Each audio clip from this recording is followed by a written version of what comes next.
vậy ra nhưng mà lại nhung pay khăng ấy nhung vậy men vì mình chỉ lực ti môi để nhung cho luôn cầm vị thì bàn tay còn mình để sang tay cầm vị thì vậy bị hưởng không ai để nhung pay nè bàn tay còn tại đăng tha ngay nâng rồi có khang trong càng nghiệp bong tẹt tông thành nhung thử máu á nhung cất pin bà phong ấy phong tha tao nhung cua cho cầm vị thì để ọt nhung cua thành vậy rồi ọt ở đây để nhung pay cứ mình pay khơi camera cứ rồi có pay để sang tay cầm vị thì ấy cứ nhung pay để sang tay càng vậy bao nhung nâng ảnh bà sinh chi nhung vậy tới ai đừng cất tha vì xỉa với mấy cua khai phong ai bông ôn đừng cất chân bàn tay vì ai đời xa thì nhóm ớt cho hình giấy của tha ba rồi câu vì mình tự lọpក្នុងការនិយាយបងប្អូនស្ដាប់ក៏ថាបានដោយសារតែរឿងខ្លះវាបានធំតែឃើញខ្លួនឯងណាជាក់ស្ដែងដូចថ្ងៃប្រជុំដែលខ្ញុំផុស TikTok ខ្លីហ្នឹងដែលបងឃើញឲ្យ mention ខ្ញុំហ្នឹងគឺវាទំតែស្ដែងហើយអញ្ចឹងទៅខ្ញុំពេលខ្លះខ្ញុំវាតឹងទ្រង់ពេកថាហេតុអីបានយូរទៅចែកដាច់ថាមនុស្សឲ្យខ្មោចហ្នឹងវាលេងចែកដាច់ហ្នឹងហើយហើយក៏មានរឿងជាច្រើនដែរដែលខ្ញុំចង់មកចែកជូនបងប្អូនទាំងអស់នេះនៅអ្វីដែលខ្ញុំបានដឹងក៏ដូចជាអ្វីដែលខ្ញុំបានតែត្រឹមដឹងហើយតែអត់ដែរហ៊ាននិយាយហើយក៏ចង់ចែករំលែកនៅអ្វីដែលគិតថាសំបីតែប្តីខ្លួនឯងក៏ដែរហ៊ាននិយាយប្រាប់បាទគឺមានរឿងច្រើនចុះបងដែលចាប់អារម្មណ៍ខ្លួនឯងចាប់ផ្ដើមមើលឃើញហ្នឹងតាំងពីអាយុប៉ុន្មានបងចាំអាយុ4ឆ្នាំតាំងពីក្មេងមកហ្មងបងចាសម្រាប់ឥឡូវហ្នឹងគឺអាយុ4ឆ្នាំអ្នកដែលខ្ញុំឃើញមុនគេគឺខ្មោចរបស់កូនប្រុសរបស់ខ្ញុំហ្មងអូតែនៅពេលដែលបងនៅវ័យកុមារឡើយទៅតែ4ឆ្នាំអញ្ចឹងពេលដែលបងជួបរឿងហ្នឹងវាអាចប៉ះពាល់ដល់ជីវិតកុមារភាពបងអត់អាចបងភាគច្រើនតាំងពីវាអាចដោយសារតែរឿងចាំជាតិនឹងផងអាចដោយសារតែភាពភ័យខ្លាចនឹងផងវាធ្វើឲ្យសំបីតាឥឡូវប្តីខ្ញុំគាត់សម្របខ្លួនដោយការគេងបើកភ្លើងក្នុងបន្ទប់ជារៀងរាល់យប់ជាមួយខ្ញុំឥឡូវហ្នឹងចាចាំងភ្នែកហ្មងប៉ុន្តែធ្វើមិនបខំចិត្តដោយសារតែខ្ញុំខ្លាចភាពងឹតខ្លាំងណាបាទចុះបងចាមិញបងនិយាយថាឃើញអីកូនប្រុសខ្មោចកូនប្រុសមិនអត់កូនប្រុសហ្នឹងបានន័យថាគាត់ត្រូវជាកូនប្រុសបកើតរបស់ខ្ញុំកាលពីខ្ញុំនៅជាតិមុនបងឃើញដំបងតាំងពីអាយុ4ឆ្នាំហ្នឹងចាអ្នកដែលខ្ញុំឃើញដំបងគេគឺកូនប្រុសរបស់ខ្ញុំហ្នឹងហ្មងពេលដែលគាត់ស្លាប់ហើយពេលដែលខ្ញុំឃើញហ្នឹងគឺអត់ទាន់មានអ្នកណាដឹងថាគាត់ស្លាប់ទេអូខេបងអូយភឺស្បយបងមកទាំងអស់គ្នានេះគ្រាន់តែជា intro ឯណាបងព្រោះអីថ្ងៃនេះគឺគាត់ចែកម្លែកជាមួយនឹងរឿងដែលគាត់ចាំជាតិត្រូវឲ្យបងទាំងអស់គ្នាហើយមុននឹងគាត់ចូលមកកម្មវិធីរបស់យើងនេះខ្ញុំបានសម្ភាសគាត់ជាមនុស្សស្រីដូចខ្ញុំដែរហើយគាត់អត់សូវចង់ចូលជាមួយនឹងកម្មវិធីសម្ភាសហ្នឹងដោយសារអីគាត់ខ្លាចមានបងដែលគាត់គិតថាគាត់និយាយមិនពិតឬក៏គាត់និយាយពិតនិយាយទៅគាត់អត់ចង់ទទួលជាមួយនឹងការរបៀបគេ negative comment អញ្ចឹងខ្ញុំសូមអធិស្ឋានដល់បងទាំងអស់គ្នាដែលមើលយ៉ាងណាក៏បងគិតថាពួកខ្ញុំមកចែករំលែកទេចង់ឲ្យបងស្ដាប់រឿងហើយមានអារម្មណ៍ថារំសាយជាមួយនឹងការ stress របស់បងអញ្ចឹងយ៉ាងណាក៏គិតថាពួកខ្ញុំជាមនុស្សស្រីដែរអរគុណច្រើនចាហើយខ្ញុំចង់ប្រាប់ពីមូលហេតុមួយទៀតដែលបងតែងតែហៅខ្ញុំនិយាយទៅច្រើនដងមែនតើមិនក្រុមពី3ទៅ4ដងឯងដែលបងហៅខ្ញុំក៏ដូចជាអ្នក mention ខ្ញុំច្រើនមែនតើឲ្យខ្ញុំចូលកម្មវិធីមួយនេះប៉ុន្តែខ្ញុំចង់ឲ្យបងស្គាល់ខ្ញុំឲ្យបានច្បាស់ជាងនេះទៅទៀតថាខ្ញុំគឺមិនមែនជាមនុស្សដែលទាញ content ឬក៏ទាញភាពល្បីដោយសារតែរឿងដែលមិនគួរនឹងធ្វើទេបងប្អូនដែលគាត់ជា audience របស់ខ្ញុំក៏គាត់ដឹងហើយថានៅពេលដែលខ្ញុំនិយាយពីរឿងចាំជាតិតាំងពី6ឆ្នាំមុនក៏ដោយនៅពេលហ្នឹងបើសិនជាបានមើល live ហ្នឹងតែតាប់ជាក់ស្ដែងពេលដែលខ្ញុំ live ហ្នឹងខ្ញុំបានលុបបាត់ហើយ live មុនហ្នឹងតែមានបងប្អូនគាត់ record ហ្នឹងហើយខ្ញុំបានលុបបាត់ហើយជាក់ស្ដែងពេលដែលខ្ញុំ live ហ្នឹងណាទាំងដែលខ្ញុំកំពុងលក់ online ប៉ុន្តែក្នុងហ្នឹងគឺខ្ញុំអត់មានដាក់ប្រដាប់ខ្ញុំចូលឬក៏ខ្ញុំនិយាយប្រដាប់ខ្ញុំស្មីតែមួយម៉ាត់អត់ទេរៀងរាល់នៅពេលដែលខ្ញុំមានបញ្ហាឬក៏ខ្ញុំនិយាយអ្វីដែលជាការប្រាប់បងប្អូនចង់ចែកម្លែកបងប្អូនដឹងនៅក្នុងហ្នឹងគឺខ្ញុំបដិញ្ញាមួយខ្លួនឯងថាខ្ញុំអត់លោកឡំជាមួយនឹងប្រដាប់ដាច់ខាតបែងចែកដឹងថាអតិថិជនរបស់ខ្ញុំគាត់ត្រូវការអីហ្នឹងហើយតើខ្ញុំត្រូវបន្ថែមទំនុកចិត្តឲ្យគាត់តាមរបៀបមួយណាហ្នឹងហើយភាគច្រើនអ្វីដែលខ្ញុំចង់ផ្ដល់ឲ្យអ្នកទាំងអស់គ្នាជាពិសេសគឺភាពស្មោះត្រង់អញ្ចឹងសង្ឃឹមថាកម្មវិធីមួយនេះការចូលរួមរបស់ខ្ញុំអាចធ្វើឲ្យអ្នកទាំងអស់គ្នាកាន់តែស្គាល់ខ្ញុំច្បាស់ក៏ដូចជាបានស្ដាប់នៅរឿងរ៉ាវជាច្រើនដែលខ្ញុំអត់ដែលបាននិយាយហ្នឹងហើយអូខេហើយថ្ងៃនេះផងដែរចិត្តអីដែលបណ្ដាលបងប៉ារីគាត់សម្រេចចិត្តថាមកកម្មវិធីយើងទីមួយក៏ដោយសារតែមានការ mention ច្រើនក៏ដូចជាបងប្រុសគឺគាត់ហៅខ្ញុំច្រើនដងមែនតែនហើយខ្ញុំគិតថាពីមុនខ្ញុំអត់ចូលចិត្តស្ដាប់មតិដែលអវិជ្ជមានទេប៉ុន្តែបច្ចុប្បន្នខ្ញុំទទួលយល់ថាខ្ញុំមិនអាច control ជាមួយនឹងមតិទាំងឡាយបានទេព្រោះអីក៏ខ្ញុំមិនអាចទៅហាមគាត់ការគិតរបស់មនុស្សផ្សេងគ្នាបានដែរប៉ុន្តែបើសិនជានៅតែមានអ្នកដែលគាត់ចង់ស្ដាប់ហេតុអីក៏ខ្ញុំខ្លាចនឹងចូលរួមព្រោះអីទន្ទឹមនឹងខ្ញុំខ្លាចនឹងមានបងប្អូនច្រើនណាស់ដែលចង់ដឹងហ្នឹងហើយមួយទៀតក៏ខ្ញុំគិតថាខ្ញុំមានឱកាសក្នុងការនិយាយនៅរឿងរ៉ាវជាច្រើនដែលខ្ញុំធ្លាប់បានជួបខ្ញុំអត់ដែលបើសិនជាគិតមែនទៅវាអត់អាចទៅរក content ណាមកធ្វើជាវីដេអូណាដើម្បីឲ្យ លេចអារឿងនឹងចេញមកដូចបងដឹងចឹងថាខ្ញុំមិនសូវបង្កើត content ណាដែលវានៅឆ្ងាយពេកទេទាញតែនៅតែចិត្តនឹងតែមួយគ្រួសារបងប្អូនមីងមីខ្ញុំធ្វើតែអញ្ចឹងឯងហ្នឹងហើយចាលើចូលសាច់រឿងយើងហ្មងបាទឥឡូវយើងចូលទៅសាច់រឿងយើងហ្មងហើយសាច់រឿងទី1បងចង់ចែកម្លែកជាមួយនឹងសាច់រឿងអីដែរបងអាចប្រាប់ចំណងជើងអីបានទេសាច់រឿងទី1ខ្ញុំអាចនឹងត្រឡប់ទៅវិញនិយាយជាមួយនឹងរឿងចាំជាតិដដែលចាស់ប៉ុន្តែខ្ញុំគិតថាបងប្អូនខ្លះគាត់នៅតែសួរខ្ញុំថាតើការចាំជាតិហ្នឹងគឺវាជារឿងពិតដែរអត់ខ្ញុំគិតថាតាមពិតទៅបងអត់ចាំបាច់ច្បាស់ថាវាគឺជារឿងពិតមិនពិតទេវាគ្រាន់តែដូចជាកម្មវិធីនេះអញ្ចឹងធំតែបានតែបងដឹងហើយបងពិចារណាឬក៏បងគ្រាន់តែបានតែស្ដាប់ទៅព្រោះអីទោះបីជាវាពិតឬក៏មិនពិតក៏វាមានអីចំណេញដែរហ្នឹងហើយសម្រាប់យើងតែគ្រាន់ថាសម្រាប់ខ្ញុំមកដល់ឥឡូវនេះសភាពអ្នកដែលវិញ្ញាណដែលស្លាប់បែបណាអារម្មណ៍អ្នកដែលធ្លាប់ស្លាប់បែបណាគឺខ្ញុំនៅចងចាំអត់សូម្បីតែបន្តិចក៏ខ្ញុំអត់ភ្លេចដែរចាប់តាំងពីអាយុប្រហែលមកដែរបងបើនៅពីក្មេងអញនិយាយបានថាយើងអត់សូវគិតច្រើនណាជួបរឿងអីដល់ម៉ោងគេងក៏គេងអញ្ចឹងទៅឬក៏ដល់ម៉ោងលេងក៏លេងអញ្ចឹងទៅប៉ុន្តែនៅពេលដែលយើងដឹងក្តីអាការចងចាំតាំងប្រហែលហ្នឹងវាកាន់តែច្បាស់ទៅអត់ភ្លេចទេបែរជាហត់តែច្បាស់វិញចាអត់ទេរហូតមកដល់ពេលដែលខ្ញុំមានកូនមួយណាបានមានធ្លាប់គេសួរដែរថាចាំជាតិអញ្ចឹងអត់ខ្លាចយើងមានគ្រោះឬក៏អីទេខ្ញុំអត់ប្រកាសដែរពេលហ្នឹងប៉ុន្តែនៅពេលដែលខ្ញុំមានកូនមួយបានខ្ញុំដឹងថាតាមពិតមានគេមកប្រាប់ឲ្យថាខ្ញុំអត់អាចអាយុវែងទេប៉ុន្តែខ្ញុំគិតថាវាអាស្រ័យទៅលើការសាងបុណ្យកុសលអាស្រ័យទៅលើការសាងអំពើល្អមិនប្រកាសថាអាយុវែងហើយយើងមានក្តីសុខទេអាយុប៉ុណ្ណាក៏ខ្ញុំអត់ខ្វល់ដែរសំខាន់ឲ្យតែយើងមានក្តីសុខយើងចេះសាងបុណ្យកុសលចេះសាងពេលវេលាល្អសម្រាប់ឥឡូវនេះទៅគឺគ្រប់គ្រាន់ហើយហ្នឹងហើយយើងអាចទាញគិតថាអ្នកដែលមកប្រាប់ទាំងប្រមាណហ្នឹងគ្រាន់តែការគិតរបស់យើងឬក៏យើងមើលរឿងអីទៅយើងមិនគិតថាវាជាការពិតទេចុះអ្នកដែលប្រាប់បងហ្នឹងជារបៀបមនុស្សឬក៏ជាមនុស្សឬក៏ជារបៀបគ្រូមន្តអាគមអីបងខ្ញុំអត់អាចវិនិច្ឆ័យថាគាត់ជាបែបណាទេបងគ្រាន់តែដឹងថាគាត់មិនមែនជាអ្នកដែលអាក្រក់ទេគាត់គ្រាន់តែប្រាប់ថាឲ្យយើងដឹងឬក៏ឲ្យយើង enjoy នៅអ្វីដែលយើងកំពុងមានរាល់ថ្ងៃកុំឲ្យយើងពិបាកច្រើនអីអញ្ចឹងណាគាត់មានទាំងប្រាប់ខ្ញុំមិនដឹងនិយាយប្រាប់អីខ្ញុំហ្នឹងគាត់បានទាំងប្រាប់ថាខ្ញុំទៅក៏ដោយសារអីទៀតប៉ុន្តែខ្ញុំសូមអត់និយាយនៅក្នុងកម្មវិធីនេះទេបច្ចុប្បន្នឬក៏អតីតកាលបច្ចុប្បន្នអញ្ចឹងហើយបានជាបងប្អូនខ្លះគាត់តែងតែមើលគ្រូសាស្ត្រខ្ញុំមានក្តីសុខម៉ែបងបរិយាដែលមានទុកអីសោះជាក់ស្ដែងគឺការពិតខ្ញុំពិតជាបើសិនជាពេលខ្លះសួរថាអ្នកលក់ដូចខ្ញុំចេះមានឈ្មោះប៉ុណ្ណេះខ្ញុំដែរមានរឿងអាស្រូវឬក៏ដែរមានរឿងដែលគេចង់ធ្វើឲ្យខ្ញុំមានចំនួនអត់គឺអត់ខ្វះទេ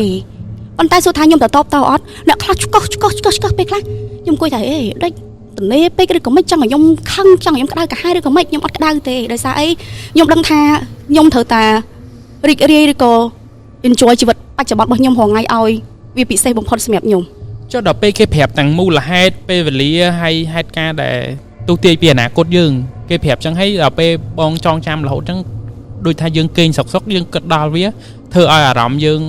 បាក់ខូចអារម្មណ៍ឬក៏សេតអីបងមានពេលដែលខ្ញុំកូនស្រីច្បងខ្ញុំឆ្លងតលេហើយខ្ញុំដឹងរឿងហ្នឹងគឺពេលហ្នឹងគឺខ្ញុំ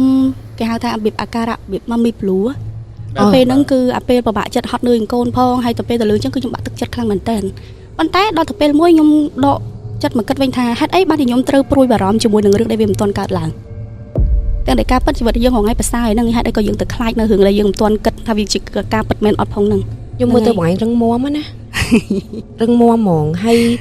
គេនិយាយអីក៏គាត់អត់ខ្វល់ដែរសំខាន់គាត់ដឹងថាជីវិតគាត់រាល់ថ្ងៃគឺរស់មកដើម្បីសុភមង្គលហើយធ្វើឲ្យខ្លួនឯងរីករាយប៉ុន្តែវាដូចរបៀបច្បាស់ខ្លាំងហ្មងណាហ្នឹងហើយខ្ញុំក៏ហាក់ខ្លួនឯងរហូតប្រាប់ថាវាគ្រាន់តែជាយល់សពទេឬក៏វាគ្រាន់តែជាការគិតទេអញ្ចឹងមិនខ្វល់ទេសំខាន់ប្រយ័ត្នហើយនឹងអ្វីដែលខ្ញុំគួរធ្វើឥឡូវនេះធ្វើបានគឺខ្ញុំត្រូវតែធ្វើចាយកបងយកឥឡូវបកទៅរឿងដែលបងចាំជាតិវិញអាចសួរបានទេថាជាតិមុនបងជាមនុស្សបែបណាអីបែបណាហើយចាប់ផ្ដើមពីពេលណាបានបងច្បាស់ថាខ្លួនឯងហ្នឹងគឺចាំជាតិអូខេអញ្ចឹងខ្ញុំផ្ដើមពីដំបូងហ្មង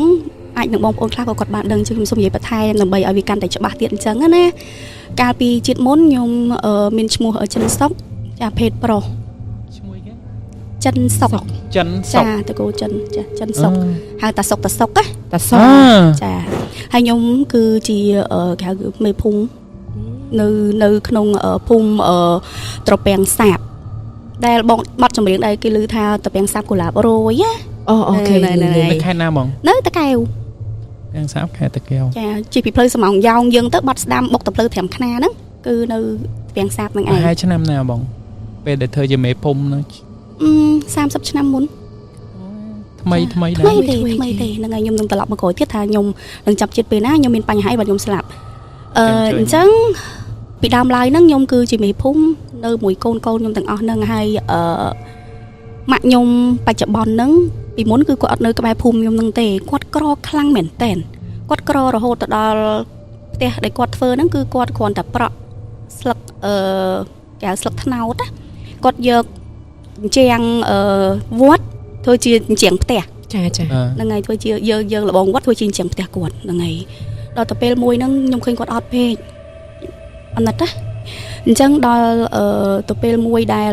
ខ្ញុំឃើញគាត់ម៉ាក់ខ្ញុំគាត់អត់ពេកខ្ញុំក៏ហៅគាត់មកនៅដីដែលតនេហ្នឹងទៅណាហ្នឹងហើយប៉ុន្តែនៅពេលមួយដែលខ្ញុំមានចំនួនជាមួយអ្នកនៅក្បែរហ្នឹងចាចំនួនរឿងវាមិនជាធំដុំអីទេវាកើតចេញពីការចំណែនយើងគ្រប់គ្រងបានល្អឬក៏រឿងអីមួយផ្សេងអាហ្នឹងយើងអត់ដឹងថាគាត់គិតបែបណាមកលើយើងទេគាត់ក៏បានធ្វើអំពើហើយជាក់ស្ដែងបើសិនជាក្នុងសម័យបច្ចុប្បន្នឥឡូវគាត់ប្រហែលជាអត់ជឿថាអាគមឬក៏អំពើហ្នឹងវាខ្លាំងប៉ុណ្ណាទេប៉ុន្តែ30ឆ្នាំជាងមុនណាគឺអំពើហ្នឹងគឺសាហាវខ្លាំងបំផុតដល់ហូតដល់ថ្នាក់សម្លាប់មនុស្សបានត្រឡប់ទៅក្រោយវិញខ្ញុំហើយនឹងម៉ាក់ខ្ញុំពីមុនហ្នឹងគឺខ្ញុំគឺជាឪធរបស់ម៉ាក់ខ្ញុំដែលខ្ញុំស្រឡាញ់ពេលដែលខ្ញុំប្រពន្ធខ្ញុំស្លោអីឆ្អិនអញ្ចឹងទៅខ្ញុំក៏តែងតែយកម្ហូបនឹងឲ្យម៉ាក់អញ្ចឹងទៅព្រោះគាត់ដាច់ពេលខ្លាំងណាស់និយាយទៅគាត់អត់ខ្លាំងមែនតើគិតអញ្ចឹងរហូតណាហ្នឹងហើយហើយប្រពន្ធខ្ញុំហ្នឹងគឺឈ្មោះយាយយប់ហ្នឹងហើយយាយយប់ហើយខ្ញុំមានកូនទាំងអស់6នាក់អញ្ចឹងនៅពេលដែលពីមួយថ្ងៃទៅមួយថ្ងៃយើងកាន់តែស្និទ្ធស្នាលគ្នាទៅវាកាន់តែមានអសម្ព័ន្ធភាពមួយដែលល្អទៅបីជាផ្ទះយើងរៀងវាម្លងផ្ទះគ្នាប្រហែលជា2ផ្ទះទេផ្ទះខ្ញុំហើយផ្ទះម៉ាក់ខ្ញុំបច្ចុប្បន្នហ្នឹងហើយរហូតដល់ពេលមួយនៅពេលដែលខ្ញុំមានចំនួនជាមួយនឹងអ្នកជិតខាងហ្នឹងទៅគាត់ក៏បានធ្វើអំពើដាក់ខ្ញុំតែអំពើហ្នឹងគឺយើងបានដឹងក្រោយពេលដែលខ្ញុំស្លាប់ទៅហើយទេបាទយើងអាចរកឃើញតែអំពើហ្នឹងគឺគេធ្វើបែបណាអញ្ចឹងខ្ញុំសូមនិយាយឲ្យថាអំពើដែលគាត់ធ្វើហ្នឹងគឺគាត់ចាប់សត្វគីងគក់ហ្នឹងហើយសត្វគីងគក់ហ្នឹងគឺគាត់យកអង្ករមកច្រកនៅចូលទៅក្នុងពោះដេមាត់ហើយដេគូតហ្នឹងអត់ឲ្យគីងគក់ហ្នឹងជុះចេញហើយក៏មិនឲ្យវាក្អែងកងចេញដែរបាទអញ្ចឹងគីងគក់ហ្នឹងរបៀបថាគាត់ឧបកិច្ចថាគឺជាខ្ញុំហ្នឹងហ្មងចាប់ពីថ្ងៃដែលគេធ្វើហ្នឹងមិនដឹងជាប្រហែលថ្ងៃខ្ញុំអត់ដឹងទេគឺខ្ញុំចាប់ផ្ដើមហើមពោះខ្លាំងមែនតើខ្ញុំទៅសម្រាប់នៅពេទ្យកាឡាម៉ែតពេលហ្នឹងប៉ុន្តែមិនដឹងថាជាបញ្ហាអីឬក៏ពេលហ្នឹងបច្ចេកវិទ្យាយើងបែបណាទេណាអានេះមិនមែននេះអីប៉ុន្តែគាត់ថាវាអាចនឹងដោយសារតែអារឿងអាគុំហ្នឹងផងពិនិត្យមើលដឹងថាខ្ញុំកើតអីទេគ្រាន់តែដឹងថាពោះខ្ញុំហើមសុខភាពឈាមខ្ញុំអីគ្រឿងក្នុងអីគឺល្អទាំងអស់ប៉ុន្តែអត់បានមើលដឹងថាខ្ញុំឈឺអីគ្រាន់តែដឹងថាពោះហើមទៅតែម្ដងហើមហើយគឺខ្ញុំ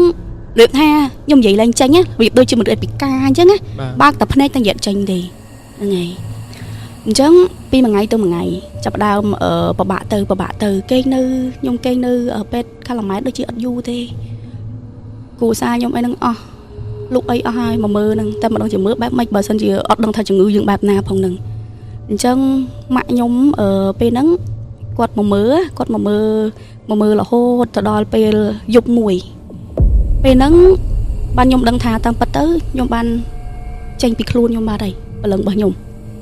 ទាំងដែលងាកទៅមើលវិញគឺឃើញខ្លួនយើងនៅបើកភ្នែកនៅឡើយចាចេញទៅបាត់ហើយប៉ុន្តែខ្ញុំនៅបើកភ្នែកនៅឡើយហីតែព្រលឹងខ្ញុំចេញពីខ្លួនហ្នឹងគឺវាដើរឲ្យចេញផុតប៉ុន្តែនៅពេលហ្នឹងគឺខ្ញុំមានអារម្មណ៍ថាខ្ញុំល្ងឹតខ្លាំងមែនទែនល្ងឹតរហូតទៅដល់ដឹងថាយប់ទាំងថ្ងៃបើសិនជាយើងរស់នៅយើងឥឡូវនេះយើងអាចនឹងមានសមោលផ្កាយឬក៏សមោលពីខាងនោះដែលធ្វើយើងហើយណាគឺយើងបានឃើញដើមឈើឬក៏ផ្លូវខ្លះដែរប៉ុន្តែនេះគឺជា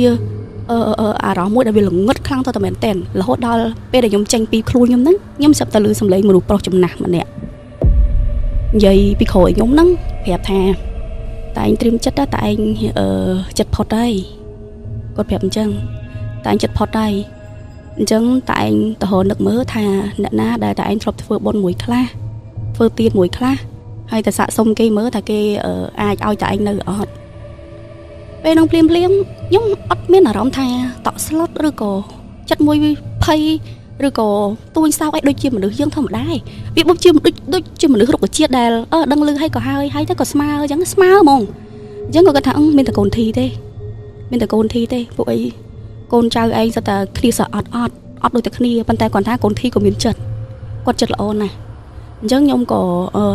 trong tờ cồn thi từ lực ti muối nhung con nào còn là trong tờ cồn thi ta bên nắng á bên nắng còn là nhung vậy nắng cứ nhung thác đó là một ọt cho mày chân này pe dân chỉ lan vui ở đây anh từng tự bạp na nhưng mà đừng nhưng mà trang mấy pe nắng cứ đừng là cả đau bao nhung rồi cô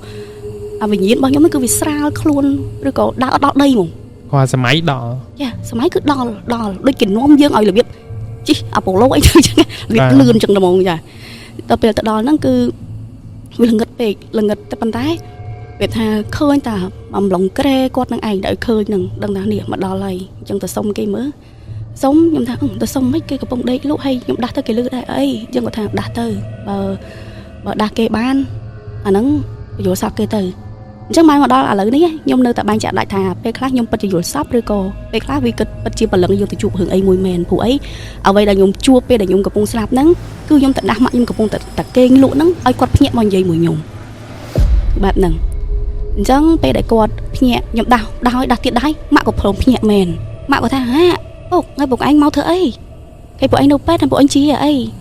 ta ở đây bụng màu hồ nó cứ mà trong sông ta oi bụng nơi mũi đại bàn ở mạng có thà ôi bụng anh mà nơi ấy cho nơi mũi mai nó mới chụp kia tia đây ấy dây và pôn nhung nâng quạt cả chẳng tới chụp này là hồn đó nhưng chúng ta ở bên chụp kia tia ta trong mà nơi mũi còn anh cái oi bụng mà nơi mũi còn anh mà xong còn anh oi nơi ọt mạng còn bạc cài có thà ọt tê bụng nhung ọt mi lên tập hiệp nào mình trong bụng anh tê mình tập bụng anh trong nhung xong ban tao mà đong nắng lư hay coi cho ban thà chẳng ban này thà nhung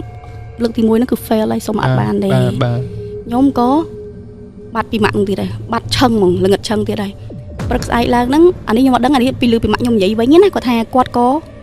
rốt mờ rờ phèm phụ ấy chắc bị đám ở tại lư thà sông nơi chẳng cứ đăng tầm miền đại chất slap ấy bàn sông rồi còn miền đại slap hai chẳng á quát tê tôi thường dục tê hay có từ rốt rờ phèm thà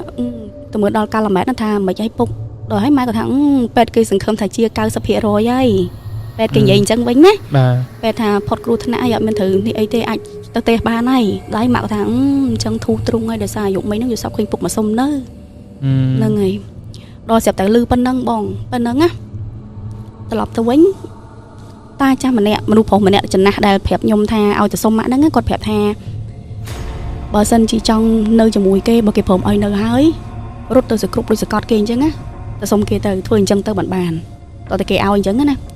rồi ta pe nắng pe nhôm bênក្នុងនេះហ្នឹងគឺដូចវាហាក់ដូចជាមនុស្សខ្ញុំហ្នឹងបលឹងខ្ញុំហ្នឹងគឺចូលទៅក្នុងខ្លួនវិញអញ្ចឹងបៀបអញ្ចឹងណាពេលដែលឃើញម៉ាក់ហ្នឹងគឺខ្ញុំលេងមាត់លេងកអីទាំងអស់របៀបខ្ញុំទៅដូចរបៀបទៅសាពះម៉ាក់ទៅនៅក្នុងខ្លួនយើងមនុស្សយើងវិញហ្នឹងឯងសាពះគាត់សម្លឹងមកគាត់ហើយរបៀបសាពះគាត់ហើយរបៀបទៅហូបគាត់កសោបគាត់ពេលហ្នឹងណាដល់ហើយបានគេចាប់ចេញគេថាស្មានតែខ្ញុំនឹងប្រមើឬក៏អីអញ្ចឹងណាដល់តែគេចាប់ចេញម៉ាក់គាត់ត្រឡប់មកផ្ទះវិញទៅខ្ញុំផុតទៅផុតបាត់ហើយថាស្លាប់មែនតើហ្នឹងណាចុះពេលដែលផុតហ្នឹងមានអាការដាក់មិនបងចាំទេបើសម្រាប់មនុស្សមកខ្ញុំអត់ចាំទេអត់ចាំថាពេលដែលខ្ញុំស្លាប់ខ្ញុំវេទនាប៉ុណ្ណាវាគ្រាន់តែដឹងថាវាលុយពេលហ្នឹងវាស្គាល់អារម្មណ៍មួយវារៀងដូចសេតវាចុកចាប់អីដែរប៉ុន្តែគ្រាន់តែហើយទៀតហើយដូចដកពីហ្នឹងដើរទៅនោះទៀតហើយល្ងឹតទៀតហើយល្ងឹតចាប់ដល់ល្ងឹតទៀតហើយតាហ្នឹងគាត់និយាយពីក្រោយមកទៀតហើយថាតោះឥឡូវទៅសុំគេម្ដងទៀតមើលពួកអីពេលតិចណាតែសុំគេអត់បានប្រយ័ត្នអត់បាននៅពេលហ្នឹងខ្ញុំក៏សម្រេចថាទៅសុំគាត់ម្ដងទៀតហ្នឹងជាក់ស្ដែងអីគឺវាដល់ពេលសឹងតែ8 9ថ្ងៃនៅពេលដែលខ្ញុំស្លាប់ហើយណាអញ្ចឹងបានជាខ្ញុំដឹងថានៅពេលដែលស្លាប់ហើយពេលវេលាគឺដល់លឿនមែនតើអត់បានដឹងថាថ្ងៃនេះថ្ងៃណាគឺអត់ដឹងទេឃើញសាច់ញាតិយើងពេលដែលស្លាប់ហ្នឹងណាគេអត់ស្អីគេទៀននៅជុំវិញខ្លួនណាឲ្យពេលខ្ញុំដឹងតែម្យ៉ាងឯងខ្ញុំភ្លឺចាប់ដល់ភ្លឺប៉ុណ្ណឹងភ្លឺមកវិញជុំវិញខ្លួនខ្ញុំឯងភ្លឺមកធំប៉ុណ្ណឹងរៀងមានភ្លឺយ៉ាងម៉េចភ្លឺប៉ុណ្ណឹងចាភ្លឺប៉ុណ្ណឹងរបៀបថាបើសិនជាចង់ភ្លឺប៉ុណ្ណាដើរទៅមុខប៉ុណ្ណឹងដូចរបៀបយើងមានពិលមួយដែលអាចដើរទៅឃើញធំប៉ុណ្ណឹងមកខ្លួនអញ្ចឹងណាហ្នឹងហើយដល់តែដើរឆ្លោះមើលមុខកូនមើលប្រពន្ធឃើញដឹងតែល្ងឹតដឹងតែគេយំដឹងតែគេសោកអីចឹងប៉ុន្តែវានៅតែអត់ចាប់អារម្មណ៍ថាត្រូវកើតទុករឿងអីឬក៏ ព្រួយបារម្ភថាកូនអញមិនហើយឬក៏ប្រពន្ធមិនហើយវាអត់មានអារម្មណ៍មួយដែលកើតទុកណា បាទ អត់ដឹងតែពេលហ្នឹងបែបណាតែខ្ញុំទទួលអារម្មណ៍ថាខ្ញុំអត់មានកើតទុកអីសោះរហូតដល់យប់ទី2ដែលខ្ញុំទៅបញ្យល់សពម៉ាក់ខ្ញុំហ្នឹងគឺខ្ញុំសុំថាសុំម្ដងទៀតហ្នឹងហើយលើកនេះគឺអត់មកដៃទទេទេប្រឡងដែលគេដាក់ឲ្យទាំងប្រមាណមានចានដែកមានឆ្នាំងមានចានអីគឺយកមកអស់ហើយថាកុំឲ្យគេពិបាកដោយសារខ្លួនឯងអញ្ចឹងគេឲ្យយើងអាប្រឡងពេលគេធ្វើអាហ្នឹងពេលយើងស្លាប់ 7 ថ្ងៃ 7ថ្ងៃណា ចា ខ្ញុំយកអាហ្នឹងដែលយូរសពិងសពងមកជួបម៉ាក់ខ្ញុំហ្នឹងគឺលើកហ្នឹងគឺខ្ញុំយកពួកហ្នឹងមកថាខ្ញុំមានរបស់របរខ្ញុំហើយខ្ញុំសន្យាមួយគាត់ពេលដាស់គាត់មកម្ដងទៀតនិយាយហ្នឹងណាខ្ញុំសន្យាថាបើសិនជាខ្លួនឯងឲ្យពុកនៅពុកនឹងជួយខ្លួនឯងមានអត់ឲ្យខ្លួនឯងពិបាកដោយសារពុកទេខ្ញុំនិយាយប៉ុណ្ណឹងដល់ម៉ាក់ឮឲ្យមានដែររៀងអដែរដល់ពេលអញ្ចឹងទៅគាត់ក៏ព្រមឲ្យនៅ បាទ ព្រមឲ្យនៅគាត់ថាព្រមអូខ្ញុំអណាស់អញ្ចឹងគេឲ្យទៅខ្ញុំសកត់ម៉ាក់វាទៅសគ្រប់គាត់អញ្ចឹងណាចាប់ពីពេលហ្នឹងមកគឺរបៀបថាវាលែងមានអីមួយដែលជាការច្បាស់លាស់ដូចសពិចសពិលរហូតរបៀបដូចខ្ញុំដើរទៅតាមម៉ាក់អញ្ចឹងណា បាទ ឬក៏ដល់ពេលមួយដែលគាត់ត្រូវមានហ្នឹងគឺចាប់ពីពេលហ្នឹងមកគឺខ្ញុំលែងដឹងថាព្រលឹងខ្ញុំបែបណាទៀតហើយចាប់បាត់ឈឹងតាំងពីពេលហ្នឹងហ្មងតែគាត់ថាទទួលអារម្មណ៍មួយដែលអ្នកខ្លះគាត់លេងនឹងរឿងឬក៏អ្នកដែលចាំចិត្តខ្លះគាត់និយាយថាពេលដែលគាត់ស្លាប់ទៅគាត់ជួបយមរាជឬក៏គាត់ជួបកន្លែងអីគេធ្វើទរណកម្មនរុអីអញ្ចឹងណាអ្វីដែលខ្ញុំតាំងតែឆ្ងល់សម្រាប់ខ្លួនឯងហើយបានខ្ញុំអត់ជួបដូចគេអត់សោះហ្មងគាត់តែល្ងឹតហើយវាទៅពេលវាដូចវាលឿនណា បាទ ហើយបើគាត់ថាខ្ញុំធ្វើបុណ្យពីជាតិមុនដូចជាមិនបុណ្យទេជ្រូកទេបាទយ៉ាសាងច្រើនតែគាត់ថាបើចិត្តរឿងចិត្តល្អគឺចិត្តល្អហើយចែកទានចែកអីឲ្យគ្នាអញ្ចឹងគឺខ្ញុំអត់កំណាញ់ទេ ព្រោះពេលខ្លះបាបរបស់យើងវាអត់ចាំបាច់ទៅតោធ្លាក់នរកអីចឹងទេវាយើងទទួលបាបកម្មផលបុណ្យយើងនៅពេលជាតិមុនឧទាហរណ៍ថាឥឡូវបងជាតិមុនបានស្លាប់ដោយគេធ្វើអំពើអាហ្នឹងវាជាបាបកម្មបងបាទអាចនឹងយើងអញ្ចឹង ហ្នឹងហើយអាចអញ្ចឹង បាទពេលខ្លះទៅក៏បាបធ្ងន់មែនតែនទៅក៏ធ្លាក់ដល់ណាដល់ណីយើងអត់ដឹងដែរព្រោះអាហ្នឹងវាអត់មានអំណាចក៏ដូចជាអត់មានផុសតាងដែរបាទហើយបន្ទាប់មកបងបានផ្លិចយើងអាចនិយាយថាចាប់កំណើតថ្មីហី ចាចាប់កំណើតថ្មីហ្នឹងម៉ាក់ក៏គាត់អត់រំពឹងថាគឺជាខ្ញុំដែរព្រោះអីវាគ្រាន់តែជាជំនឿឯងតើតាវាអំណះអំណានអីដូចវាដូចឃើញអីជាក់ស្ដែងមិនគាត់ជឿថាវាការពិតតែគ្រាន់ថាអ្វីដែលគាត់ដឹងពីខ្ញុំពីដើមមកពីដំបូងហ្មងគឺចាប់ផ្ដើមឃើញអាការៈខ្ញុំគឺ កូនប្រុស ចាកូនប្រុសអញ្ចឹងខ្ញុំនោះឈរហើយឆ្លើយគឺឆ្លើយតបាតអាយុ10ឆ្នាំជាងក្មេងស្រីដែលវាចិត្តនឹងចម្រើនវ័យក៏ខ្ញុំអត់ពាក់អាវដែរ តាមដើរទៅអាវចឹងទៅ តាមត្រឡប់ចារហូតដល់ម៉ាក់គាត់ប្រាប់តែកូនអើយម៉ាក់សុំវល់អាក្រក់មើលណាស់កូនដើរឲ្យមិនដើរទៅផ្ទះទេគឺដើរពេញភូមិក្មេងដែលគាត់វាជាក្មួយឬក៏អាយុប្អូនខ្ញុំតាំងពីចិត្តមុនខ្ញុំហៅតាអាទេលោកដល់គេថាអើយកូនឆ្លើយមិនអត់ចេះបដាកូនអីចឹងតាមពិតខ្ញុំទៅហៅមិនមើលខ្ញុំអាយុច្រើនជាង ព្រោះយើងទទួលបានអារម្មណ៍ថាយើងមិនមែនជារូបរាងហ្នឹងទេយើងគឺជាមេភូមិជំនាន់មុននោះបាទយល់ ហើយរបៀបថាពេលដែលចេះដើរឬក៏ចេះស្គាល់ចេះរត់អីទៅខ្ញុំរត់ទៅផ្ទះប្រពន្ធខ្ញុំទេទៅបាយតែនឹងអញ្ចឹងណា តែយើងមានបានប្រាប់អីឲ្យគាត់បញ្យល់ធ្លាប់យល់សាប់ឲ្យគាត់ដឹងថាយើងជាប្តីគាត់ជាតិមុនអី អត់ទេអ្នកដែលដឹងហ្មងគឺមានតែម៉ាក់ខ្ញុំឯង ដល់ម៉ាក់ខ្ញុំគាត់ថាបែបពុកមិនដឹងគាត់ថាបែបពុកមិនដឹងព្រោះអីវាមិនអាចឲ្យគាត់អស់សង្ឃឹមឯហ្នឹងពេលហ្នឹងគាត់របៀបវាអត់ប្រក្រតីឆ្លើយតបាតពេលខ្លះនឹងបាញ់ពីលើផ្ទះមកអញ្ចឹងទៅហើយវាមិនដូចយើងមិនផុសណាបាទសម័យឃើញទៅវាមិនស្រួលអីទេហ្នឹងហើយដល់តែពេលម៉ាក់គាត់សុំគាត់ថាកូនអើយឆ្លើយចាទៅខ្លួនឯងស្រីអញ្ចឹងសូម្បីតាប៉ាខ្ញុំក៏ឆ្លើយចាដែរឲ្យហ៊ានឆ្លើយថាបាទនៅក្នុងហ្នឹងឯងបងប្រុសខ្ញុំអីគឺនាំគេឆ្លើយចាទាំងអស់ឲ្យខ្ញុំត្រឡប់តាមខ្ញុំអត់ទេវាមិនមែនជាការត្រឡប់ស្ដាប់ពីមនុស្សចាស់ណាបើយើងដងពីធម្មជាតិមកតែយើងប្រុសហើយហ្នឹងបាទដល់ទៅពេលម៉ាក់គាត់សុំគាត់ថាឲ្យខ្ញុំឆ្លើយចាមិនបើខ្ញុំឆ្លើយចាខ្ញុំមិនខ្ញុំប្រាប់គាត់អញ្ចឹងណាហ្នឹងហើយដល់តែរៀងធំតិចទៅខ្ញុំចាប់ដើមមានគំនិតកេងប្រវាញ់ពីម៉ែខ្ញុំទៅឲ្យប្រពន្ធសូម្បីតែប្រពន្ធខ្ញុំគាត់ស្លៀកស្រងចាស់ក៏អត់បានពេលហ្នឹងដូចជាការដែលសន្យាមែនខ្ញុំមិនដឹងថាវាដោយសារតែភាពចៃដន្យឬក៏មិនទេនៅពេលដែលខ្ញុំមកនៅមួយម៉ាក់ហ្នឹងម៉ាក់ខ្ញុំគឺចាប់ដើមគាត់វាថាធូធាចាគាត់ចាប់ដើមធូធាទៅហីពេលដែលខ្ញុំមកនៅគាត់ចាប់ដើមធូធាចេះតែកបអញ្ចឹងទៅចាចេះតែកបអញ្ចឹងទៅពេលខ្លះខ្ញុំសុំឲ្យម៉ាក់ទិញស្រងឲ្យប្រពន្ធខ្ញុំយាយអញ្ចឹងហ្មងណាទិញស្រងឲ្យយាយបាទបើអត់ទិញទេអត់នេះពេលហ្នឹងម៉ាក់គាត់ច្បាស់ហើយគាត់ច្បាស់ទីម្ដងហើយចង់ទិញស្រងឲ្យយាយហ្នឹងហើយត តម៉ាក់ទិញឲ្យចឹងមិនព្រមបាយចឹងទៅសុកអីទិញកាវគេហៅកវលកាវមិនស្គាល់ទេគាត់នៅពាក់ដល់ឥឡូវហ្នឹងយាយហ្នឹងខ្ញុំទិញតាំងទូចចោលគាត់តាំងទូចចង់ទិញកាវឲ្យយាយពេលហ្នឹងមាសយើងធូរដែរទេមកជីធំ10 20ម៉ឺនអីមកទៅតែមាសហើយយើងយកទៅទិញឲ្យអ្នកដែលរបៀបថាអ្នកភូមិជាមួយហ្នឹងហើយពេលហ្នឹងម៉ាក់ខ្ញុំទិញឲ្យទៀតដោយសារគាត់គិតថាយ៉ាងហោចណាកូនក៏មានចិត្តបនចង់ធ្វើទៀនឬក៏ចិត្តល្អជាមួយនឹងម្ដាយធัวគាត់អីចឹងទៅគាត់បានទៅគិតអីវែងឆ្ងាយគាត់តែមានអារម្មណ៍កូនចិត្តមួយគាត់ថាប្រហែលជាពុកហើយមកទៅពួកអីមិនសុកទៅក្មេង 3-4 ឆ្នាំចេះនិយាយចេះអីហើយតែរត់ហើយចេះមកសុំចឹងរហូតទេសុំចុងក្រោយគេហ្នឹងគឺដងសុំអីគឺសុំធ្វើផ្ទះឲ្យហ្មងផ្ទះប្រពន្ធខ្ញុំហ្នឹងអូត្រឡប់ក្រោយបន្តិចមូលហេតុមួយដែលទាំងប្រពន្ធខ្ញុំកូនចៅទាំងអស់ហើយនឹងទាំងម៉ាក់ខ្ញុំដែលគាត់ជឿថាខ្ញុំពិតជាតាសុកមកចាប់ជាតិមែនអំណះអំណាងមួយដែលច្បាស់បំផុតគឺខ្ញុំយកលុយដែលខ្ញុំលួចលាក់ប្រពន្ធខ្ញុំហ្នឹងខ្ញុំទៅរកហើយខ្ញុំប្រហែលជាគេឃើញពេលដែលខ្ញុំនៅមានជីវិតអត់ទេចង់និយាយថាខ្ញុំលាក់ប្រពន្ធខ្ញុំពេលខ្ញុំនៅមានជីវិតតែដល់ពេលចាប់ជាតិមកនេះខ្ញុំទៅរកកន្លែងលាក់លុយហ្នឹងប្រហែលគេថាខ្ញុំអ្នកលាក់ហ្នឹងហើយលាក់ប្រហែលជាខ្ទង់ 5-6 ម៉ឺនរៀលទេតែ 5-6 ច្រើនណាស្មើចង់យើង50 ម៉ឺនហើយកាចណាប្រពន្ធខ្ញុំកាចហើយវាក៏ជារឿងមួយដែលខ្ញុំស្មារតីថាមុនខ្ញុំស្លាប់ណានៅយើងធម្មតាតន់ជើងខ្ញុំស្មារតីថាខ្ញុំអត់កាត់ជាប្រុសទៀតទេកាត់ជាស្អីទៅឲ្យប្តីត្រើម្ដងចាឲ្យវាល្មមនេះពួកអីហត់ណាអាឯងដឹកត្រីត្រុកហត់ចង់ងាប់ពីនៅតែវាទៅអត់មានលើកទឹកចិត្តប្តីសោះកាចហ្មងកាចយកតែមែនតែនយាយហ្នឹងតែនៅតែស្រឡាញ់ព្រោះសំបីយើងជាតិក្រោយហើយក៏យើងនៅតែបារម្ភតាម take care គាត់ទៀតគាត់អញ្ចឹងមែនណាប៉ុន្តែពេលខ្ញុំខូចទៅគាត់វ័យធំតា50ជាងអីតែគាត់យកទៀតទេណាបងគាត់នៅក្រងកូន 5-6 នាក់រហូតដល់ឥឡូវគឺគាត់អត់យកអ្នកណាទៀតទេចឹងបានដឹងហើយខ្ញុំបង្ហាញអាលុយដែលខ្ញុំលាក់ទុកហ្នឹងឲ្យគាត់ឃើញទៅតែលុយជាក់ស្ដែងវាផ្សាត់ស៊ីផងអីផងយកជាការបានគាត់ដឹងថាលុយហ្នឹងគឺនៅទីហ្នឹងមែននៅជាងផ្ទះខ្ញុំតែខ្ញុំលួចដាក់ក្នុងគេហៅប្រគៀបជាងណាដាក់ប្រអប់ហ្នឹងផងតែប្រអប់ហ្នឹងវាមិនទេដែលវាធ្វើឲ្យលុយហ្នឹងទុកអត់បានវាយូរដែរយូរវាត្រឹមបើសិនជាគិតទៅវាអាចខ្ទង់5 ឆ្នាំអីទេវាពុកអីអញ្ចឹងយាយវាពុកមិនសាត់ស៊ីទេវាពុកហើយនឹងពុកហ្នឹងឯងហើយពេលហ្នឹងឯងដែលម៉ាក់ហើយនឹងប្រពន្ធខ្ញុំគាត់ជឿថាខ្ញុំពិតជា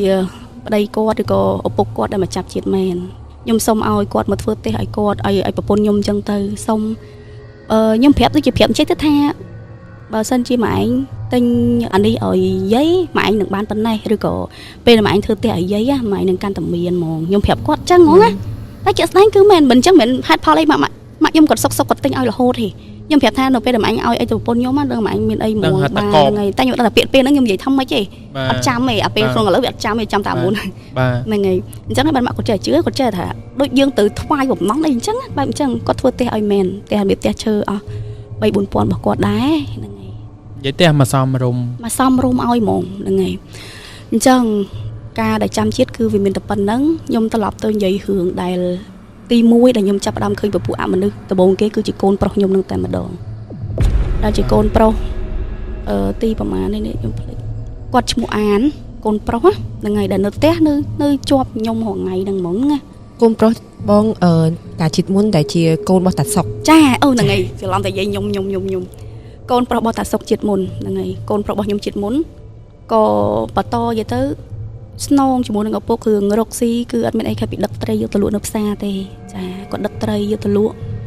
ហើយជំនាន់នោះពេលដែលដឹកត្រីគឺតែម៉ោង3អីគឺយើងឡើងទៅហើយទៅផ្សារពេលហ្នឹងគឺខ្ញុំនៅគេងនៅផ្ទះធម្មតាទេខ្ញុំអត់បានដឹងថាគាត់ទៅណាទេពួកអីយើងចាប់ផ្ដើមឆ្ងាយពីគ្នាហើយវាធម្មតាជាឪពុកជាកូនក៏ប៉ិតមែនប៉ុន្តែនៅពេលដែលយើងចាប់ចិត្តផ្សេងហើយវានៅយើងនៅគ្រួសារផ្សេងណាម៉ោង3ហ្នឹងគឺគាត់ទៅដឹកត្រីធម្មតាហើយជាតលាប់ខ្ញុំអត់ទៅរៀបភ្លឺអីហ្នឹងមួយយាយគឺខ្ញុំងើបទៅនោមងើបទៅបាត់ជើងអញ្ចឹងទៅខ្ញុំងើបចុះពីចដៅផ្ទះឈើរបស់យើងហ្នឹងយើងចុះពីក្រោមយើងចុះពីចដៅទៅក្រោមហើយណាតែនៅពេលដែលខ្ញុំឡើងមកលើទៅវិញបងសាក់សម័យមើលថាចដៅយើងគឺមានចដៅកាច់មួយនៅខាងក្រៅផ្ទះហើយផ្ទះឈើយើងគឺនឹងមានជ្រុងមួយដើម្បីចូលទៅទ្វារហីបាទស្រាប់តែពេលហ្នឹងគឺខ្ញុំឃើញកូនប្រុសរបស់ខ្ញុំគឺឈរនៅកន្លែងក្បែរទ្វារហ្នឹងតែម្ដងប៉ុន្តែអ្វីដែលខ្ញុំឃើញហ្មងគឺគាត់អត់មានជើងទេគាត់ឈរមកខ្ញុំទាំងទឹកមុខមួយដែលមិនមែនជាមនុស្សទេយើងទាំងទឹកមួយគឺគួរឲ្យខ្លាចសភាពបែបម៉េចដែរបងជាសភាពមួយដែលគាត់មានតែខោខ្លីចង្កេះគាត់គឺពាត់ជាមួយនឹងកម្មាហើយគាត់ឈរជាមួយនឹងគាត់ឈរហ្នឹងគឺគាត់ឈរនៅក្បែរមាត់ទ្វារដែលខ្ញុំត្រូវដើរចូលទៅក្នុងផ្ទះហ្មង ពេលហ្នឹងពេលដែលខ្ញុំឃើញភ្លាមយាយខ្ញុំហ្នឹងគឺគាត់ដើរពីក្រោយខ្ញុំគាត់សួរថាហេតុមិនក៏មិនចូលផ្ទះនៅឈរទៅស្អីពេលហ្នឹងខ្ញុំទទួលអារម្មណ៍បានថានៅពេលដែលខ្ញុំឃើញខ្មោចលើកដំបូងណាគឺខ្ញុំអារម្មណ៍របស់ខ្ញុំគឺខ្ញុំស្លុតហើយរបៀបថាខ្ញុំគៀងយកមកខ្ញុំអត់ដើរទៅមុខរួចទេខ្ញុំគៀងហើយខ្ញុំឡើងញ័រទៅត្រើកតែម្ដងព្រោះអីក៏អត់មានជើងផងហ្នឹងប៉ុន្តែវាជាមិនដឹងថាអ្នកទូទៅឲ្យតែខ្មោចលងបាត់ហ្នឹងឬក៏វាមានតែខ្ញុំឯងនៅពេលដែលខ្ញុំឃើញខ្មោចលងដំបូងហ្នឹងគឺខ្ញុំអត់ស្រែកអីទាំងអស់ពេញមួយយប់គឺខ្ញុំអត់និយាយអីទាំងអស់ហ្មងគៀងហើយខ្ញុំលេងដេកខ្ញុំឡើងក្តៅខ្លួនណាហើយក្នុងមួយយប់ហ្នឹងដែរអានេះឮពីរឿងម៉ាក់ខ្ញុំវិញដូចគ្នាគាត់គេងក្នុងបន្ទប់ខ្ញុំគេងនៅខាងក្នុងផ្ទះដែរប៉ុន្តែនៅខាងក្រៅនៅខាងគឺនិយាយថាគាត់មានបន្ទប់គាត់ផ្ទះឈើគាត់មានបន្ទប់គាត់នឹងបន្ទប់អញ្ចឹងទៅខ្ញុំគេងខាងក្រៅមួយយាយមួយបងដល់ទៅពេលហ្នឹងម៉ាក់គាត់ថាផ្ទះយើងជាផ្ទះឈើដែលវាអត់មានវាពីរជាន់ចុះហេតុអីបានពេលហ្នឹងវារបៀបមានមនុស្សដែលដើរនៅនឹងប្អួចគាត់ស្មានតែគាត់យល់សពដល់តបើកមើលទៅបង្អានគាត់ឃើញបង្អាននឹងហ្មងនឹងប្អួចនឹងមើលមកអញ្ចឹងទៅណាដល់ទៅពេលហ្នឹងគាត់ស្រែកបង្អានមករកអីគេអញ្ចឹងទៅណាហ្នឹងហើយគ្រាន់តែប៉ុណ្ណឹងសលេងទូរស័ព្ទលើគ្រឿងអ្នកទេមកប្រាប់ថាបង្អានគ្រោះថ្នាក់ចរាចរណ៍ស្លាប់ហើយគុំថាស្លាប់ហើយបាក់ជើងខ្ញុំអត់ដឹងតែពេលហ្នឹងខ្ញុំអត់ចាំតែគាត់ស្លាប់បែបម៉េចទេគ្រាន់តែដឹងថាជើងគាត់អត់មានទេអត់មានជើងហ្មងធំកពួនមកក្រោមនេះគឺអត់ខ្ញុំពឹងសបល់ខ្លួនឯងកពួនជើងគឺអត់មានហេតុដារបៀបដូចយើងបន្ទប់ឈរទៅលើកៅអីអញ្ចឹងតែគាត់អត់មានម្រាមជើងអត់មានអីហ្នឹងរបៀបអញ្ចឹងហើយឡើងឆ្កឹងតម្លាក់ដៃស្មើនឹងក្រោមអញ្ចឹងឆ្កឹងអញ្ចឹងបានន័យថាបងឃើញលើកដំបូងហ្នឹងគឺបងជាតិមុនទៀតមិនមែនជាតិនេះជាតិនេះបងជាតិនេះឲ្យគាត់ឃើញអាយុខ្ញុំប្រាប់បងឯង 3-4 ឆ្នាំមិញតែខ្ញុំឃើញហ្នឹងគឺខ្ញុំឃើញគាត់ហ្នឹងចាខ្ញុំឃើញគាត់ដំបូងគេមែនទេដោយសារគាត់ពីរដល់ពេលអញ្ចឹងរៀងខ្ញុំនេះចង់ងាងដែរអញ្ចឹងមិនខ្ញុំបញ្ជាក់ឲ្យគាត់ថាចាប់ពីឥឡូវទៅគឺយើងចាប់និយាយពីឥឡូវហើយជីវិតថ្មីអូខេជីវិតថ្មីរស់លើដីចាស់អូខេអូខេតើអញ្ចឹងរឿងខ្មោចដំបូងគឺខ្ញុំនិយាយប៉ុណ្ណឹងខ្ញុំសុំ skip ទៅរឿងមួយទៀតដែលជារឿងមួយដែលខ្ញុំប៊ីសនឹងអស់ជីវិតហ្មងបាទប៉ុន្តែចែបងមុននឹងយើងចូលទៅរឿងថ្មីខ្ញុំមានសំណួរខ្លះចង់សួរដែរដូចកូនបងពីជាតិមុនហ្នឹងគាត់ទទួលស្គាល់ថាបងធ្លាប់ជាពុកគាត់ការជាតិមុនទទួល 100% ហ្មងគេជឿដែរជឿហើយនៅហបអានគ្នាយ៉ាបើពីមុនខ្ញុំអត់ចាំតែបែបណាប៉ុន្តែគាត់ថាអ្វីដែលខ្ញុំចាំបានគឺរាល់ពាក្យពេចន៍ដែលខ្ញុំធ្លាប់និយាយមួយកូនណាគឺខ្ញុំនិយាយមួយពួកគាត់បែបហ្នឹងដដែលសូម្បីតែអាពាក្យប្រអាប់គាត់បែបម៉េចអាហែងអានេះជួយអាហែងអាហួចឬក៏ហៅម៉ែអាហួចឬក៏អីហ្នឹងគឺខ្ញុំហៅដដែលខ្ញុំហៅទាំងអស់ហើយសួរថាបើសិនជាខ្ញុំមិនមែនចាំគ្រាន់តែខ្ញុំឮពីម្ដាយនិយាយតគ្នាមកហើយខ្ញុំទទួលស្គាល់ថាខ្ញុំចាំជាតិវាអត់អាចទេព្រោះពាក្យទាំងអស់ហ្នឹងក្រៅពីខ្ញុំហើយនឹងប្រពន្ធខ្ញុំគឺអត់មានអ្នកណានិយាយមួយកូនខ្ញុំទេបាទចាវាជាទម្លាប់មួយដែលគ្រួសារយើងចាគ្រួសារយើងគឺដឹងពីយើងបាទយល់ហ្នឹងហើយអាស្ដីស្ដៅរបស់យើងហ្នឹងហើយអ្នកនៅក្នុងគ្រួសារយើងតែរបៀបហូបបាយអង្គុយមិនហ្នឹងក៏ខ្ញុំនៅអង្គុយដដែលដែរចាគឺនៅដឹងហ្មងដឹងទាំងអស់ចម្លែកខ្ញុំធ្លាប់ឃើញក្នុង Facebook មួយដែរដែលមានកូនក្មេងមួយពាក់កៅអៅតាអាចារ្យចាំជាតិដែរគាត់ធ្លាប់ជាប្តីយាយអញ្ចឹងតែជាតិហ្នឹងគាត់កូនក្មេងឯងចលុ6-7 ឆ្នាំឯងប៉ុន្តែគាត់ពាក់កៅអៅអាចារ្យទៅវត្តចេះសូត្រធម៌ហើយគាត់ថាយាយដែលគាត់ជរាហ្នឹងគឺជាប្រពន្ធគាត់ជាតិមុនស្តៀងសាច់រឿងបងដែរហើយនៅក្នុងភូមិដូចគ្នាស្តៀងតែគាត់ចាំបានច្រើនណាចាំបានចាំនឹង detail អស់លេងខ្លះអានេះខ្ញុំនិយាយមួយទៀតវាតើតើបើរឿងចាំហ្មងណាអារម្មណ៍មនុស្សប្រុសបែបម៉េចគឺខ្ញុំក៏នៅចាំដែរនៅចាំហ្មងតែពេលបងទៅចិត្តប្រពន្ធបងមុនហ្នឹងបងមានអារម្មណ៍ថានៅសល់ក្តីស្រឡាញ់អត់ឬក៏នៅស្រឡាញ់ដូចដើមអត់ទេបើសិនជានៅក្តីស្រឡាញ់បែបបានកូន2ដល់ឥឡូវអូបែបមិនអាចទេតែឥឡូវគាត់នៅគាត់នៅរស់ចាខ្ញុំជួបគាត់ពេលប្រជុំនេះគាត់វេងហើយចាប់ដើមវេងហើយកូនចៅបារម្ភគាត់ជឿគាត់ចានេះអាចជាសារអប់រំទៅដល់ស្រីៗគ្នាយើងហ្នឹងកុំសូវកាចពេកយ៉ាប្រយ័ត្នមនុស្សប្រុសសុំប្រាថ្នាអត់ជួបទៀតណាប្រយ័ត្នដូចខ្ញុំអីធ្វើមានប្រាថ្នាជួបទៀតនៅគាត់កាចពេកតែបើសួរថាស្រឡាញ់នៅតែគិតគឺគិតរហូតដល់ចាប់ជាគណិតគិតដែរគាត់កាចមែនប៉ុន្តែគាត់គិតប្តីចាហើយនៅអ្វីដែលខ្ញុំអត់ពេញចិត្តប្រពន្ធខ្ញុំទាំងប្រមាណហ្នឹងហើយបានជាថ្ងៃហ្នឹងគេចេះថាខ្ញុំហ្នឹង có chơi pro nợ bắt đây mấy được giấy phục lẽ được có tay ta là việc đội nhóm xe riêng hướng cho bây giờ mà đủ phổ ban na đang tam bắt vì mình chia vậy là nhóm bây giờ số việc đây từng thì có vì để sao tại nhóm có lọc chơi mà đủ pro hai bây giờ nhóm thời ca kinh chừng nên từng cái từ vua từng mục muột buổi mà đủ phổ bị chớn cứ cho chất mục muột à nên người ở bên trong bạn ấy kiểu bị mục muột thì và tha cho chất út ban năng thôi xong mà mạch ấy các bạn ở bạn út quật mục kỳ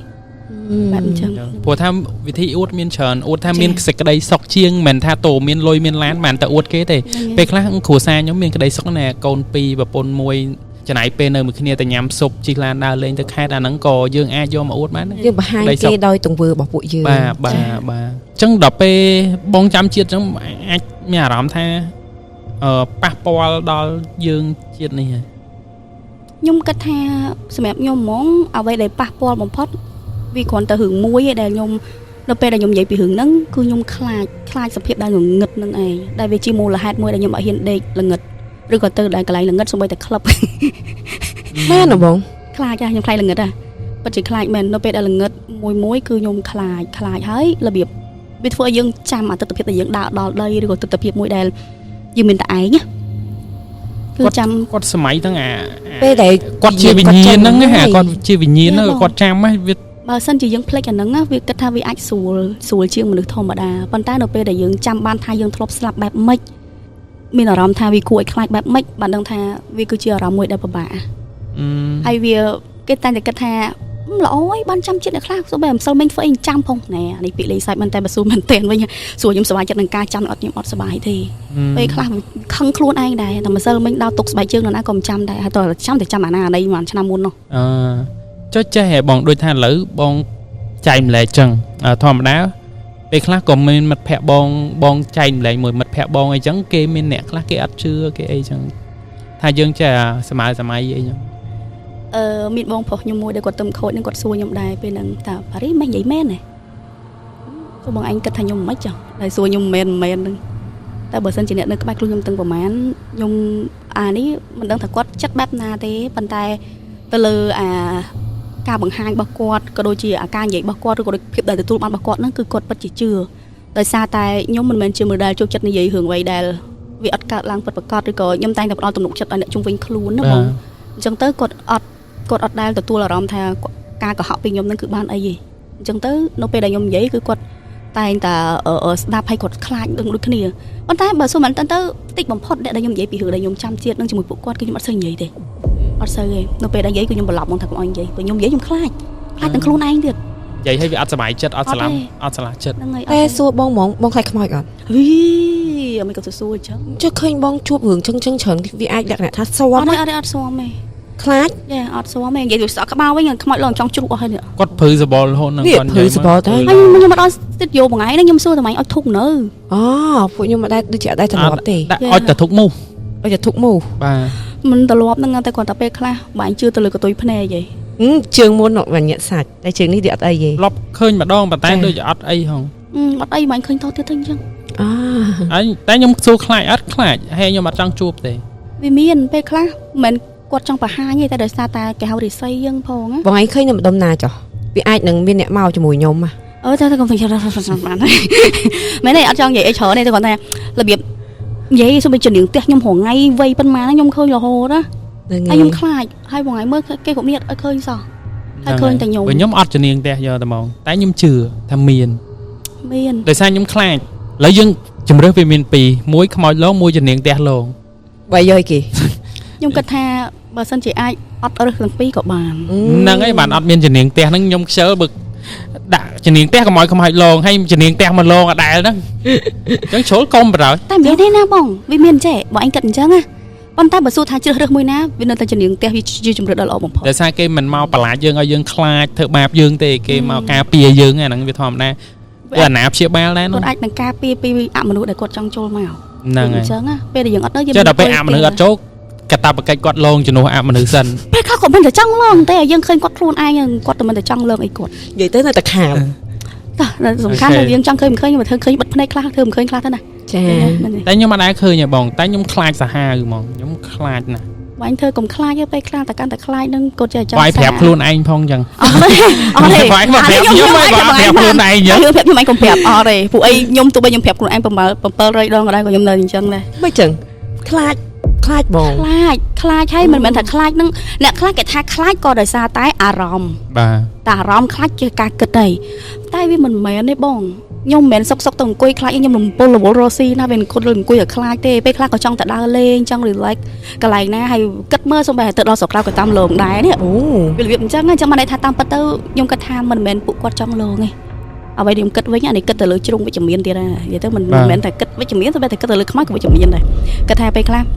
យើងទៅជាអ្នកដែលត្រូវឃើញគាត់មិនមែនជាគាត់ចង់ឲ្យយើងឃើញទេហ្នឹងហើយ ពេលខ្លះអាចនឹងគាត់មិនបានទាំងចង់បង្ហាញខ្លួនឲ្យយើងផងតែយើងមាននិស្ស័យទៅឃើញគាត់វិញ ហ្នឹងហើយអាចដែរ ហើយចិញ្ចឹម ខ្ញុំបានធ្លាប់សួរទូលសួរជាមួយនឹងប្រសង់ក៏ដូចជាគ្រូចិនសែដូចគ្នា បាទ ខ្ញុំសួរទាំងពីរហ្មងពួកអីវាគេហៅថាប៉ែពីប៉ាក់ផ្សេងគ្នាចង់ថាតើចម្លើយនឹងគឺបែបម៉េចហេតុអីបានតែខ្ញុំអាសាឃើញប្រសង់ក៏មានសង្កេតការថាអាចក៏ដោយសារតែយើងមានបុណ្យហើយពពួកខ្មោចទាំងអស់ដែលចង់ឲ្យយើងឃើញហ្នឹងគឺសិតតែជាពពួកខ្មោចដែលអនាថាទាំងអស់ហ្នឹងពេលខ្លះគាត់ក៏កាចគាត់មានគំនុំខ្លួនហើយពេលខ្លះទៀតទៅក៏គាត់គ្រាន់តែចង់បានបុណ្យដើម្បីទៅទីមួយណាដែលវាខ្ពង់ខ្ពស់សម្រាប់គាត់ជាងឥឡូវអញ្ចឹងណា បាទ អញ្ចឹងហើយក៏យើងក៏គាត់តែងតែសុំឲ្យយើងឃើញដើម្បីឲ្យយើងចេះច្រូចទឹកឬក៏ ទៅបនក៏សល់ គាត់ទៅហ្នឹងហើយពេលដែលយើងអត់ទៅបានអញ្ចឹងទៅក៏គាត់មានរឿងដែលល្អក៏ជួយយើងបានដូចគ្នាដែរ ចុះ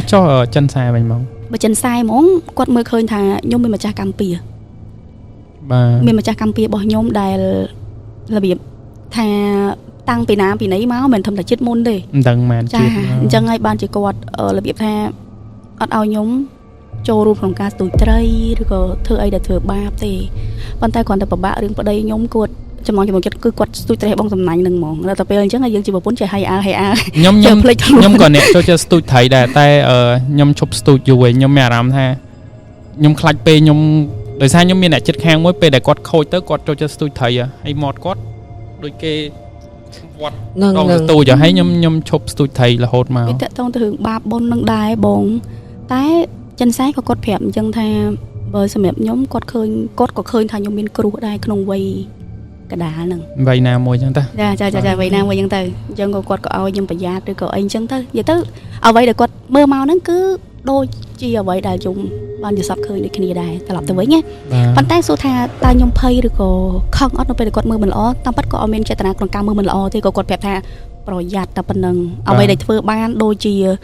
ដល់ឆ្នាំណាដែលខ្ញុំត្រូវនេះហ្នឹងឲ្យខ្ញុំទៅបូមឈាមចេញដើម្បីបរិច្ចាគពួកឯការបូមឈាមចេញហ្នឹងក៏វាឧបកិច្ចមួយថាខ្ញុំគ្រោះហើយដែរពួកឯឈាមចេញពីក្រៅខ្លួនហើយពេលខ្ញុំស្ដាប់លោកគ្រូគូសភាពគាត់ថាយើងបរិច្ចាគឈាមហ្នឹងប៉ុនទីម៉ានអីនេះខ្ញុំភ្លេចទៅយើងកាត់ប៉ុនច្រើនប៉ុនគេមានច្រើនប៉ុនដូចជាចែកជា3ឯងប៉ុនណាយើងឲ្យវត្ថុក្រៅខ្លួននេះដូចជាថាលុយម៉ូតូឡានធ្វើទេអាហ្នឹងប៉ុនមួយទៅមួយទៀតយើងសាច់ឈាមយើងដូចយើងបរិច្ចាគឈាមបរិច្ចាគកលៀនបរិច្ចាគអីណាមួយអញ្ចឹងទៅអាហ្នឹងក៏ប៉ុនមួយទៀតដែលគេជំហានចំពុះមិនខ្ញុំភ្លេចទៅវាអាចដែរតែខ្ញុំអត់សូវបានដឹងទេតែគ្រាន់តែគាត់ប្រាប់បែបហ្នឹងអញ្ចឹងណាបងតែបើគិតទៅបើសិនជាអារឿងជំនឿគឺវាក៏ជារឿងមួយយ៉ាងតែបើសិនជាយើងគិតតែរឿងបច្ចុប្បន្នហ្នឹងក៏វាគឺជារឿងដែលកាន់តែល្អទៀតហើយរឿងបរិច្ចាគបាទបើមែនតើទោះឥឡូវយើងបាច់និយាយថាប៉ុនបាបអីយើងនិយាយពីអ្នកត្រូវការអ្នកកំពុងតែគេត្រូវហ្នឹងហើយត្រូវការហ្នឹងគឺជួយគាត់បានច្រើនមែនតើបាទខ្ញុំលើអត់មានឈាមណាខ្ញុំអត់សាប់បរិច្ចាគពេកមែនអស់ឈាមហ៎អូបើខ្ញុំវិញខ្វះឈាមរាល់ថ្ងៃថ្ងៃណាក៏ខ្វះឈាមដែរខ្ញុំថាគេថាបុតនៅមុននឹងបរិច្ចាគក៏ត្រូវមើលខ្លួនឯងដែរបើមិនជាបរិច្ចាគធ្វើឲ្យពិបាកខ្លួនបុនទាំងអស់ហ្នឹងគឺអត់បានទេអត់ទេនិយាយលេតែប៉ិតពេទ្យគេពិនិត្យមើលដែរគេមើលសម្ពាធឈាមយើងអាចអីបានប៉ុន្តែឥឡូវរៀងទៅនើបដូចជំនាន់មុនឬថាមានសាក់ដូចខ្ញុំអីដូចជាបរិច្ចាគអត់បានទេមិនចឹងអត់ដឹងដែរជំនាន់មុនទេតែបើឥឡូវខ្ញុំទៅធម្មតាខ្ញុំមិនដែលបានទៅបរិច្ចាគទេដោយសារតែឈាមខ្ញុំបានតែមកគ្រប់អត់ទៅរស់ហើយមករស់បងយើងខ្វះវិញព្រោះគេអត់ចេះតែយកពេលបាទអញ្ចឹងគេពិនិត្យមើលសម្ពាធឈាមយើងមិនបានគេបូមបាទចាបូមអត់មានអីឈឺបងគ្រាន់ស្ពឹកដៃពេលចិត្តពេញអាសារ៉ាងផ្លោកឈាមហ្នឹងយើងស្ពឹកតែប៉ុណ្្នឹងទៅតែមកយើងញ៉ាំទឹកក្រូចញ៉ាំនំកញ្ចប់ផ្អែមមកនំប៉័ងអីតាមពិតអារម្មណ៍ដែលអស់ឈាមតាមពិតបើសិនជាយើងជាម៉ាមីដែលធ្លាប់មាន baby ក៏យើងអាចនឹងយល់អារម្មណ៍ដែលអស់ឈាមទៅបែបមិនដែរហ្នឹងហើយខ្ញុំយល់ពួកឌីសាតាគេធ្លាប់ដឹកអ្នកផ្ទះខ្ញុំណាមួយឡានពេទ្យទៅកន្លែងបរិច្ចាគឈាមឌីសាទៅខ្ញុំខ្វះឈាមខ្លាំង ហើយពេលដែលមនុស្សយើងអស់ឈាមហ្នឹងគឺបេះដូងក៏ថយដែរហើយចាប់ផ្ដើមនិយាយលេងរួចហើយរបៀប រឹង slow ទៅ slow ទៅចេញតែទឹកភ្នែកមកទេហ្នឹងអ្នកដែលគាត់ខ្វះឈាម បាទ ចា អូខេឥឡូវយើងបាននិយាយពីរឿងសាច់រឿងទី1ដែលបងស្រីគាត់បានចាំជាតិនឹងហើយយើងនឹងចូលទៅសាច់រឿងបន្ទាប់របស់យើងហើយមុននឹងយើងចូលទៅសាច់រឿងបន្ទាប់ យើងក៏ចង់ប្រាប់ជាមួយនឹង promotion របស់ Smart ចាបើគុំតែបញ្ចូលលុយដែរបងបញ្ចូលលុយជាមួយ Smart ចាប់ពី$1ឡើងទៅគឺបងអាចមានឱកាសឈ្នះរថយន្ត BYD មួយគ្រឿងជារៀងរាល់ខែ បាទហើយចំពោះសាច់រឿងទី1វិញគឺខ្ញុំគិតថាអ្នកនរគ្នាពាក្យច្រើនបានស្ដាប់បងស្រីគាត់បានចែកម្លែកខ្លះហើយប៉ុន្តែសារនេះគឺគាត់ចែកម្លែក detail យកតែម្ដងគឺសឹងថាចង់គ្រប់ចន្លោះអីប៉ុន្តែតាមពិតត្រូវមានសំណួរសួរអីច្រើនទេប៉ុន្តែខ្ញុំគិតថា1ម៉ោងសម្រាប់សាច់រឿងទី1នេះជិត1ម៉ោងអញ្ចឹងខ្ញុំគិតថាវាគ្រប់គ្រាន់ដែរហើយយើងនឹងមូលចូលទៅសាច់រឿងទី2តែម្ដងបាទចាយើងចូលជាមួយសាច់រឿងដែលបងប្រាប់ថាបងប៊ីសជាមួយនឹងជួបបញ្ហាដែលអាចបាត់បង់ជីវិតខ្លួនឯងតែបងចានិយាយទៅដូចបកទៅក្រោយវិញថាចាប់ពីអាយុ 3-4 ឆ្នាំហ្នឹងមកគឺខ្ញុំចាប់ផ្ដើមឃើញពពួកអមនុស្សហើយហ្នឹងហើយអញ្ចឹងបើសិនជាត្រឡប់ទៅក្រោយមួយទៀតដែលគេថារឿងយើងនឹងចាប់ផ្ដើមឃើញអីវាខុសពីមនុស្សដទៃហ្នឹងគឺវាពិតមែនជាក់ស្ដែងខ្ញុំក៏មានទេពកោសល្យតាំងពីតូចគឺខ្ញុំចេះច្រៀងចេះរលុយអីតាំងពីអាយុ3ឆ្នាំមកតាំងពីយើងនិយាយមិនទាន់ច្បាស់ណាហ្នឹងហើយម៉ាក់ខ្ញុំគាត់មិនអ្នកល្ខោនអញ្ចឹងនៅពេលដែលម៉ាក់មុនសំដែងអីអញ្ចឹងគឺខ្ញុំដឹងតែច្រៀងកាន់មីក្រូទៅមុខឆាកហ្នឹងហើយពេលដែលច្រៀងអញ្ចឹងទៅរៀបគេឲ្យលុយ100 200រៀលយើងហ្នឹងណាអ្នកខ្លះក៏គេឲ្យនំចំណីអីអញ្ចឹងទៅពេលដែលមកបំពេញឡើងមកលេងពេញម្ដងទៅម៉ាក់នាំទៅរាំងកាសាទៅអីទៅច្រៀងអញ្ចឹងទៅនៅទូចបងខ្ញុំចេះលេងភ្លេង6ឆ្នាំខ្ញុំចេះច្រៀងអញ្ចឹងទៅគេឃើញវាខ្ជូតពេកពេលខ្លះទៅហូបអញ្ចឹងទៅអត់តែពេលតឡើងច្រៀងអីអញ្ចឹងទៅគឺគេអត់យកលុយទេហើយបានទាំងលុយថែប្រទេសទៀតនិយាយទៅជួយម៉ាក់តាំងពីក្មេងចឹងហ្មងពីមុនគឺអត់មានសាលាមត្តេយ្យដូចឥឡូវទេអញ្ចឹងខ្ញុំអត់តន់ចូលរៀនទេអាយុ 3-4 ឆ្នាំហ្នឹងបើដូចយើងឥឡូវ 3-4 ឆ្នាំដូចប៉ិនអលីអីក៏ចូលរបៀប pre school អីអញ្ចឹងណាហ្នឹងហើយតែជំនាន់ហ្នឹងគឺខ្ញុំនៅដើរតាមល្ខោនតាមម៉ាក់ទេហ្នឹងហើយដើរតាមល្ខោនច្រៀងមួយបទពីរបទអីអញ្ចឹងទៅមុនពេលដែលល្ខោនចាប់ផ្ដើមសម្ដែងអញ្ចឹងណាអញ្ចឹងល្ខោនម៉ាក់ខ្ញុំតាំងពីជំនាន់ហ្នឹងនិយាយទៅគឺចាប់ផ្ដើមល្បីខ្លាំងមែនតើហើយគាត់ដើរសម្ដែងពីមួយកន្លែងទៅមួយកន្លែងហ្នឹងគឺអត់ដែលចូលផ្ទះទេរហូតមកដល់កន្លែងមួយដែលខ្ញុំមានរឿងហ្នឹងគឺនៅខេត្តកំពង់ស្ពឺនៅវត្តមួយតែខ្ញុំអត់បញ្ចេញឈ្មោះទេហ្នឹងហើយម៉ាក់ខ្ញុំគាត់សម្ដែងល្ខោន2យប់នៅកន្លែងហ្នឹងសម្ដែងយប់ទី1មនុស្សច្រើនកកអញ្ចឹងទៅដល់តែពេលដែលយើងចប់ហើយអស់យើងអ្នកល្ខោនពីជំនាន់មុនយើងថាមរិះណាបងយើងបានតិចតួចម៉ាក់ខ្ញុំក៏អត់មានដូចវាថាមានសាំងឬជិះម៉ូតូអីត្រឡប់មកផ្ទះដើម្បីសម្រាប់អីអត់ទេគ្រប់គ្នាគ្រាន់តែចាប់រៀបល្ខោនចាប់ពីមុនជំនាន់មុនចាប់មក5-6ភ្លឺអញ្ចឹងចាប់ភ្លាមគឺយើងមួយទឹកសម្រាប់មួយទឹកនៅវត្តហ្នឹងទៅសម្រាប់ទៅគេងទៅនៅលើរោងល្ខោនហ្នឹងអ្នកខ្លះក៏ក្រាកាទេហើយទៅក៏ចងរឹងតែសម្រាប់ខ្ញុំពេលហ្នឹងគឺខ្ញុំក្រាកាទេលគេងនៅចិត្តម៉ាក់ហេងប៉ានៅលើរោងល្ខោនហ្នឹងទៅពេលដែលខ្ញុំគេងហ្នឹងខ្ញុំគេងរបៀបថាយើងមិនអស់ល្ងុយទេដោយសារពីយប់យើងគេងដែរអញ្ចឹងទៅក៏យើងភ្ញាក់មុននៅពេលដែលភ្ញាក់មុនស្រាប់តែពេលហ្នឹងគឺល្ខោនយើងគឺយើងវាមានវាំងណូនណាវាមានវាំងណូនគេថាលឿមចែកលៀបយើង4ជ្រុងចឹងហើយមិនមានវាំងណូនយើងឬក៏គេហៅអីគេតង់គេហៅអីគេដែលយើងក្រាលបាំងជីងជាងហ្នឹងណាដល់ដែរហ្នឹងហើយតង់គេលៀបប្រឡោះតង់មួយហ្នឹងមកខ្ញុំពងដេកចឹងទៅខ្ញុំដេកកដាលម៉ាក់ប៉ាទេគឺខ្ញុំពងដេកចឹងទៅស្រាប់តែឃើញកូនក្មេងស្រីម្នាក់លៀបសើចពីតង់ហ្នឹងមកសើចស្ញែងដាក់ខ្ញុំអញ្ចឹងណាសាច់ស្ញែងអញ្ចឹងទៅខ្ញុំក៏ចុះពីក្មេងទូចទៅចេះរស់រាយអីខ្ញុំក៏ឃើញអញ្ចឹងហើយខ្ញុំអត់ចាប់អារម្មណ៍ខ្ញុំបែរមកខាងនេះវិញទៀតខ្ញុំបែរខ្នងមកខាងនេះវិញទៀតនៅខាងកម្មចដាលឆាកល្ខោនរោងល្ខោនពីក្រោយហ្នឹងគ្រាន់តែបែរទៅឃើញកូនស្រីម្នាក់ហ្នឹងឈរសើចស្ញែងមកខ្ញុំទៀតយ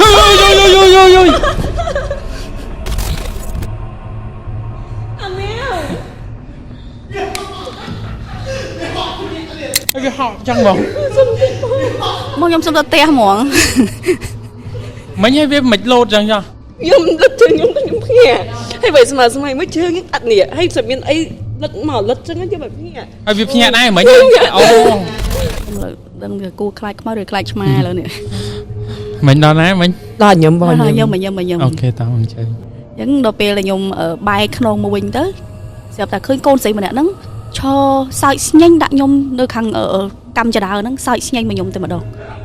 វាផ្សើចដល់យើងវាផ្សើចហើយនឹងវានេះណាហើយខ្លួនឡើងទៅទឹកជោគ អាឈរស្កប់ហ្មង វាឈរសើចរៀបដូចស្តៀង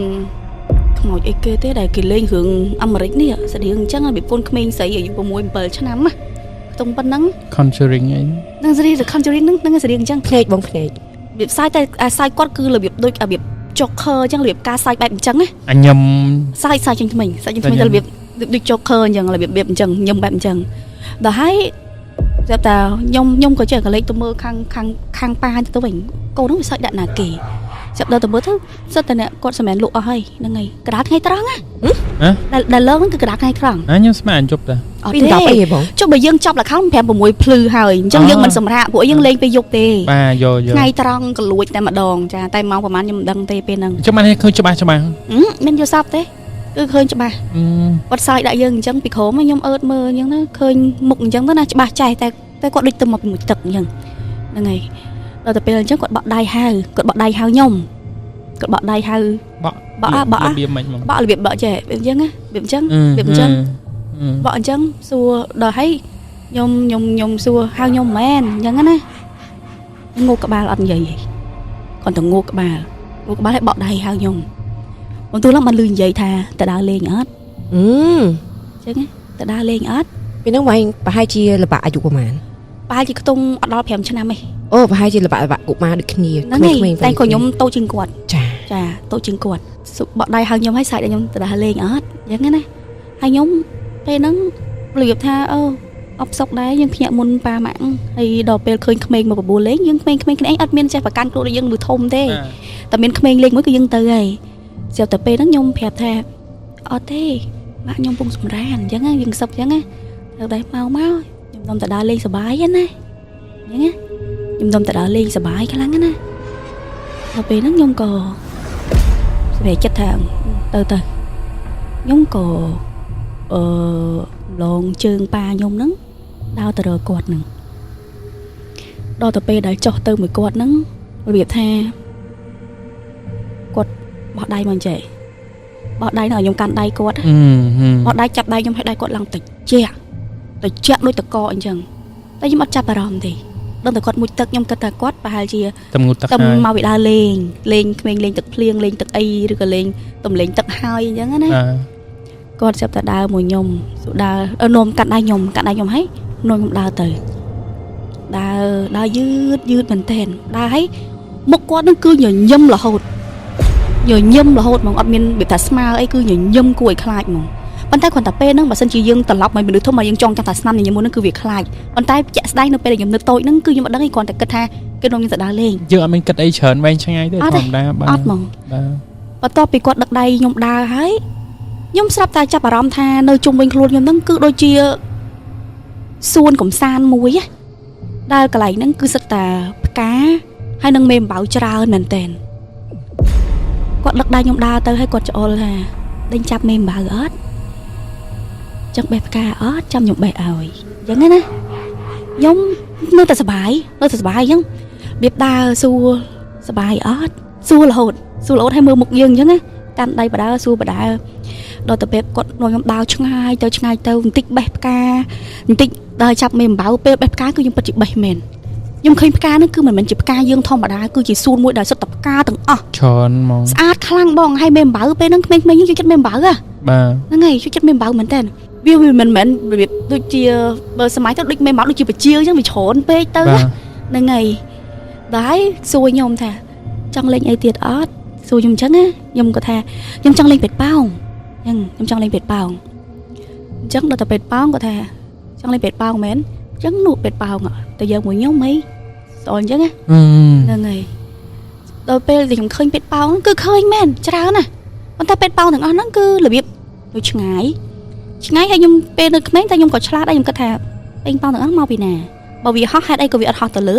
មិនក៏វានៅមួយកន្លែងទាំងដែលវាអត់មានទេអីសោះខ្ញុំចាប់ដើមលឿថាចង់បច្ចាណាថាខ្ញុំគួរទៅអត់ព្រោះអីខ្ញុំដើរងាកទៅរោងល្ខោនមែនតើខ្ញុំចាប់អារម្មណ៍ថារោងល្ខោនហ្នឹងគឺរបៀបដូច វានៅកតុយភ្នែកដូចសឹងតែប៉ុណ្្នឹងដៃ ឆ្ងាយ វាឆ្ងាយពេកវាឆ្ងាយដល់ទៅពេលអញ្ចឹងថាខ្ញុំអត់ហ៊ានទេខ្លាចម៉ែវាយវាទៅឆ្ងាយពេកអញ្ចឹងខ្ញុំក៏ហៅបងឯងទៅយកឲ្យខ្ញុំមកគាត់ថាអត់ទេទៅយកខ្លួនឯងមកខ្ញុំជូនទៅអញ្ចឹងខ្ញុំនៅតែបកកាយថាខ្ញុំអត់ទៅទេរហូតដល់ពេលមួយគាត់វារុញខ្ញុំតិចវានិយាយធម្មតាមិនព្រមគាត់រុញខ្ញុំទៅនោះពេតប៉ោងទៅឲ្យលឿនណាវាអញ្ចឹងខ្ញុំចាប់ដើមមិនសម្លុតខ្ញុំអញ្ចឹងគាត់ថាអស់ពីរុញខ្ញុំហ្នឹងហើយចាប់ដើមកញ្ឆក់ដៃខ្ញុំវិញម្ដងកញ្ឆក់ដៃទាញខ្ញុំទៅវិញមកចាស្រាប់តែពេលហ្នឹងខ្ញុំបានលឺសំឡេងមនុស្សប្រុសស្រែកហៅញោមស្រី អូយ ញោមមកវិញពេលហ្នឹងឯងបានគ្រប់យ៉ាងទាំងអស់គឺប្រែប្រួលទាំងអស់ខ្ញុំកំពុងតែនៅចិត្តពហិទេខ្ញុំកំពុងនៅចិត្តពហិខ្ញុំក៏លេចទៅក្រោយគឺរោងលខោនម៉ាក់ខ្ញុំហ្នឹងគឺមិនបានប្រហែលជាវាអត់ឆ្ងាយទេវានៅឃើញត្រង់ទេរោងលខោនគឺនៅមិនឆ្ងាយទាំងប្រហែលទេប្រហែលជាម្លង3ផ្ទះចោះ បាទ ចាគឺត្រឹមហ្នឹងទេអញ្ចឹងអ្នកដែលហៅខ្ញុំហ្នឹងគឺលោកគាត់ហៅខ្ញុំដល់តែពេលដែលខ្ញុំក៏លេចមើលទៅវិញកន្លែងដែលខ្ញុំកំពុងនៅហ្នឹងគឺស្រះទឹក វាយពងនៅក្នុងទឹកមកឬក៏ចិត្តដល់ស្រះ ជើងខ្ញុំហ្នឹងគឺនៅសល់តែមួយចំហៀនទៀតគឺខ្ញុំចូលក្នុងស្រះហើយ អូមាត់ស្រះ មាត់ស្រះតែខ្ញុំអកស្រើលេងចង់ទៅហ្នឹងណា ហ្នឹងហើយ អញនិយាយបានថាបុតខ្ញុំនៅមានបងសាក់សម័យថានៅចិត្តពហិមួយគឺគេមានស្រះមួយ ចា ស្រះពហិគឺគេមានផ្លូវដើរសងខាងមុខក្រោយសងខាងពីមុខហ្នឹងគឺស្រះតែម្ដងស្រះទឹកហ្នឹងដែរគឺគេធ្វើជាកម្មចដើចុះទៅក្រោម ចុះទៅក្នុងស្រះ ប៉ុន្តែស្រះហ្នឹងគឺវាអត់មានមាត់ស្រះដែលវារាក់ទេណាគឺគេជីកជម្រៅប្រហែលជាខ្ទង់ 4-5 ម៉ែត្រទៅក្រោមមក ត្រូវហើយស្រះក្នុងវត្ត គឺអញ្ចឹង បាទ ផ្កាដែលខ្ញុំកាន់ទាំងប្រហែលបងដូចខ្ញុំកាន់អីគេអត់ កាន់អីយក សិតតែធូបអាផ្កាដែលខ្ញុំកាច់ទាំងប្រហែលហ្នឹង យក សិតតែធូបហើយខ្ញុំមិនដឹងថាខ្ញុំប្រមូលពីណាទេគាត់ថាបើសិនជាផ្លូវដែលខ្ញុំដើរកាត់ទាំងប្រហែលគឺដើរកាត់ចែកដីទាំងអស់ វៀងកាច់ចែកដីចុះវៀងឡើងអញ្ចឹងទៅ ហ្នឹងហើយខ្ញុំដើរមានស្បែកជើងពាក់ទេគ្រាន់តែខ្ញុំបែរមកវិញមើលទៅនៅមុខខ្ញុំហ្នឹងគឺស្រះហើយលោកបងក៏ខាត់ថាញោមមកវិញកូនមកវិញអញ្ចឹងទៅខ្ញុំភាំងខ្ញុំយំមកដល់វាភ្លាមខ្ញុំអត់ដឹងថាហេតុអីបានជាខ្ញុំមកនៅនឹងទាំងស្មារម៉ានហើយក្មេងផងបងពេលហ្នឹងរបៀបដូចគេលេងបិទមុខបិទពួនឬក៏គេនាំយើងមកផ្លែតវាពិបាកនឹងពណ៌នាថាហេតុអីបានជាពេលហ្នឹងពងសួនផ្កាស្អាតសុកដល់មកមើលខ្ញុំកំពុងនៅក្នុងទឹកវាអត់ទទួលយកបានគ្រាន់តែម៉ាក់ខ្ញុំពេលហ្នឹងគឺឆ្លេស្លាពេញរោងលខោនទាំងអស់ហើយអ្វីដែលឆ្ងល់បំផុតតាមពិតបើសិនជាផ្លូវដែលដើរហើយនឹងរោងលខោនហ្នឹងវាមានអីត្រូវបាំងទេហើយគ្រប់គ្នាទាំងអស់ក៏មករកខ្ញុំនៅបរិវេណដែលខ្ញុំកំពុងដើរនឹងដែរតែអត់មានអ្នកណាមួយរកឃើញខ្ញុំទេអត់មានអ្នកណារកឃើញហ្មងបើសិនតែយើងឈរពីរោងលខោនឬក៏មើលពីរោងលខោនទៅគឺឃើញអត់មានអ្វីដែលពិបាកឬក៏ដើមឈើអីត្រូវបាំងគឺអត់មានតលតែសោះហ្មង សេកហៅក៏លឺណា សេកហៅក៏លឺដែរ បាទ តាមពិតទៅប៉ុន្តែខ្ញុំអត់ដឹងថាវាជាមូលហេតុអីមួយដែលអ្នកទៅនឹង 2-3 នាក់ទៅរកស្រែករកពេញវត្តទាំងអស់ក៏អត់ឃើញហើយនិយាយថាខៅខ្ញុំក៏សេចមិនលឺមានតែប្រសង់ទេដែលស្រែកហៅឲ្យខ្ញុំលឺនឹងឯង ប្រហែលជាគាត់អាចឃើញបងហើយអ្នកផ្សេងទៀតអត់ឃើញ នឹងឯង ចា ខ្ញុំស្លៀកខោម៉ាក់អ្នកចាំតែខ្ញុំស្លៀកខោពេលហ្នឹងស្លៀកខោពណ៌ក្រហមខ្ញុំដើរអត់មានអាវពាក់ទេស្លៀកតែខោដូចយើងដឹងអីថាពីទូខ្ញុំប្រុសនោះខ្ញុំពាក់តែខោលីអូក្រហមមួយនឹងដើរនឹងអត់មានស្បែកជើងទៀត ចា ថ្ងៃហើយអញ្ចឹងនៅពេលដែលដឹងហើយក៏ខ្ញុំចាប់ផ្ដើមក្តៅខ្លួនញាក់របៀបដូចគេហៅរបៀបគេថាច្រាបឬក៏ ចាញ់ច្រាប កំរោលហ្នឹងហើយកំរោលរបៀបខ្ញុំក្តៅញាក់ពីពេលហ្នឹងអញ្ចឹងក៏បែកដឹងថាតើកូនស្រីហ្នឹងដែលខ្ញុំប្រាប់ម៉ាក់ក៏អត់ជឿគាត់ខំខ្ញុំទៀតតែមិនកូនឯងទៅនៅនឹងកូនហេតុអីបានជាកូនឯងដើរទៅណាទេទោះបីជាទម្លាប់ខ្ញុំខ្ញុំភ្ញាក់ខ្ញុំឯងហ៊ានដើរទៅណាចលម៉ាក់ដែរពួកខ្ញុំទៅតាមម៉ាក់តាមខេត្តតាមរលខោនរហូតខ្ញុំមានទម្លាប់មួយគឺមកដើរចេញពីម៉ាក់ទេទោះបីជាម៉ាក់សម្រាប់លក់ក៏ដោយទម្លាប់ល្អអត់ដែលឲ្យម៉ាក់ពិបាកទេដល់ទៅពេលហ្នឹងខ្ញុំចេះតែដើរអញ្ចឹងក៏គាត់សួរខ្ញុំថាខ្ញុំអត់ទៅតែឯងទេខ្ញុំទៅ2នាក់បងស្រីនោះដែលគាត់នាំខ្ញុំទៅហ្នឹងហើយធ្វើសួរទៅបងស្រីហ្នឹងនៅណាខ្ញុំចូលទៅកន្លែងស្រះទឹកហ្នឹងណាគាត់ខ្ញុំទៅដើរលេងគាត់នាំខ្ញុំទៅចាប់មេអំបៅនាំទៅយកពេទ្យប៉ោងហើយនឹងនាំខ្ញុំទៅលេងសួនច្បារហើយគាត់មានសួនច្បារទេ សិតតែចែកដី ចាដល់ទៅពេលបានដឹងបានលោកមានសង្កេតការថាក្មេងស្រីហ្នឹងគឺស្លាប់នៅក្នុងស្រះទឹកហ្នឹងឯងស្លាប់ប្រហែលជាខ្ទង់មួយទឹកមុនហ្នឹងឯង ទំ7ថ្ងៃហើយ ចាទឹមតែមកទឹកមុននឹងឯងហើយក៏មានក្មេងប្រុសម្នាក់ទឹមតែស្លាប់ទៅនឹងទៀតដែរដែលគាត់ដែលប្រហែលក៏ដោយសារតែក្មេងស្រីនឹងអូសដៃទៅដូចគ្នាអញ្ចឹងស្រះហ្នឹងគឺសរុបមកគឺ2នាក់ឯងតែក្មេងប្រុសហ្នឹងគឺខ្ញុំអត់ឃើញទេឃើញតែក្មេងស្រីហ្នឹងហើយអញ្ចឹងឯងអញ្ចឹងនៅពេលហ្នឹងឯងដែលម៉ាក់គាត់លឺឲ្យគាត់មកកយប់ហ្នឹងគឺគាត់លេងល្ខោនកើតទេគាត់គិតថាសល់តែបន្តិចទៀតគឺគាត់កូនគាត់គឺផុតហ្មងហ្នឹងហើយបានលោកនឹងគាត់ប្រោះព្រំឲ្យអីអញ្ចឹងទៅហើយក៏មិនដឹងថាចាប់ពីពេលហ្នឹងមកវិញ្ញាណក្មេងស្រីហ្នឹងគាត់ទៅជាយ៉ាងម៉េចតែបើសម្រាប់ខ្ញុំគិតថាបើសិនជាបន្តបែបហ្នឹងណាមិនដឹងជាមានក្មេងប្រហែលអ្នកអេដែលរងជាមួយនឹងគ្រោះថ្នាក់បែបហ្នឹងនៅពេលដែលខ្ញុំឃើញ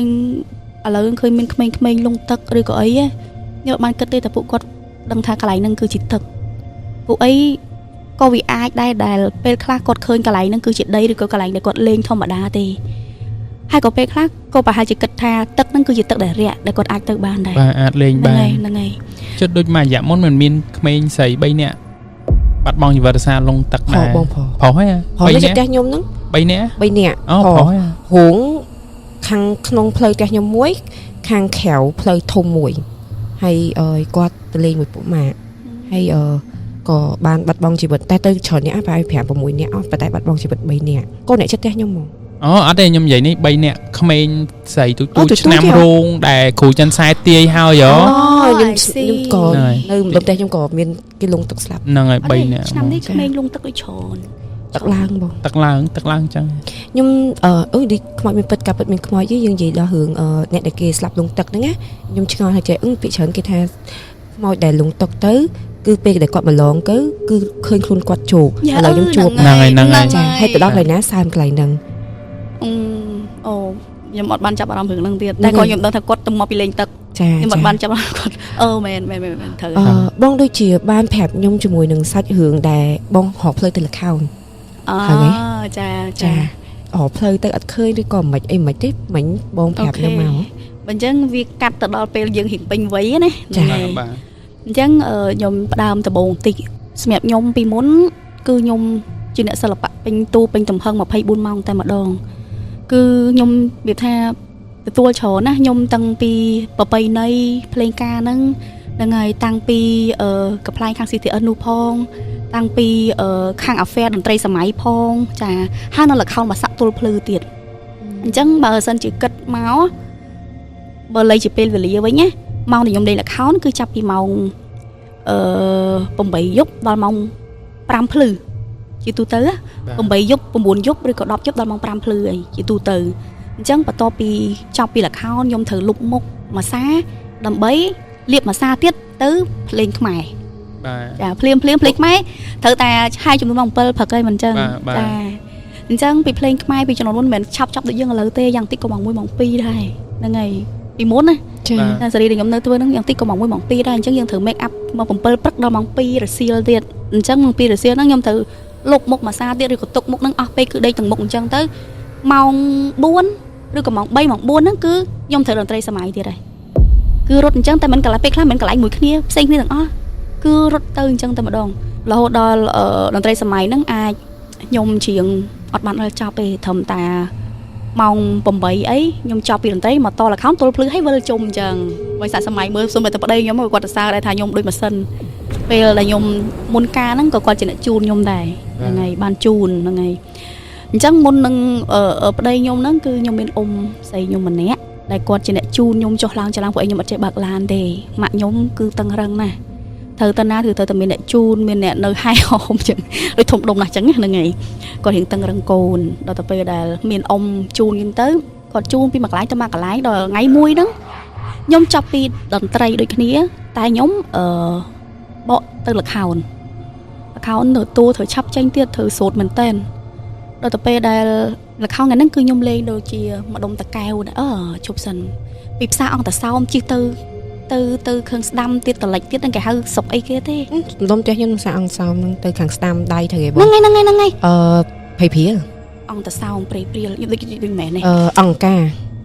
ឥឡូវសូមយើង skip រឿងភូមិស្រុកណាកុំឲ្យអ្នកស្រុកខ្លាចទៀតហ្នឹងហើយតែដឹងថាម្ដុំហ្នឹងហើយខ្ញុំជីមួយអ៊ំហ្នឹងគឺពីហ្នឹងគឺយើងមាន app ហើយចាប់ដល់មាន map បដាមើលហើយចាព្រោះថ្មីដែរទេហ្នឹងហើយ អញ្ចឹងឡានខ្ញុំពីនេះក៏វាចាប់ដល់មានដូចជា OD អញ្ចឹងក៏វាមាន sensor អីអាចដឹងដែរ បាទ ស្អីដូចគ្នាណាស្អីណាមានប្រុសម្នាក់សោះហ្នឹងហើយក្នុងឡានផែម៉ាអ្នក 2 នាក់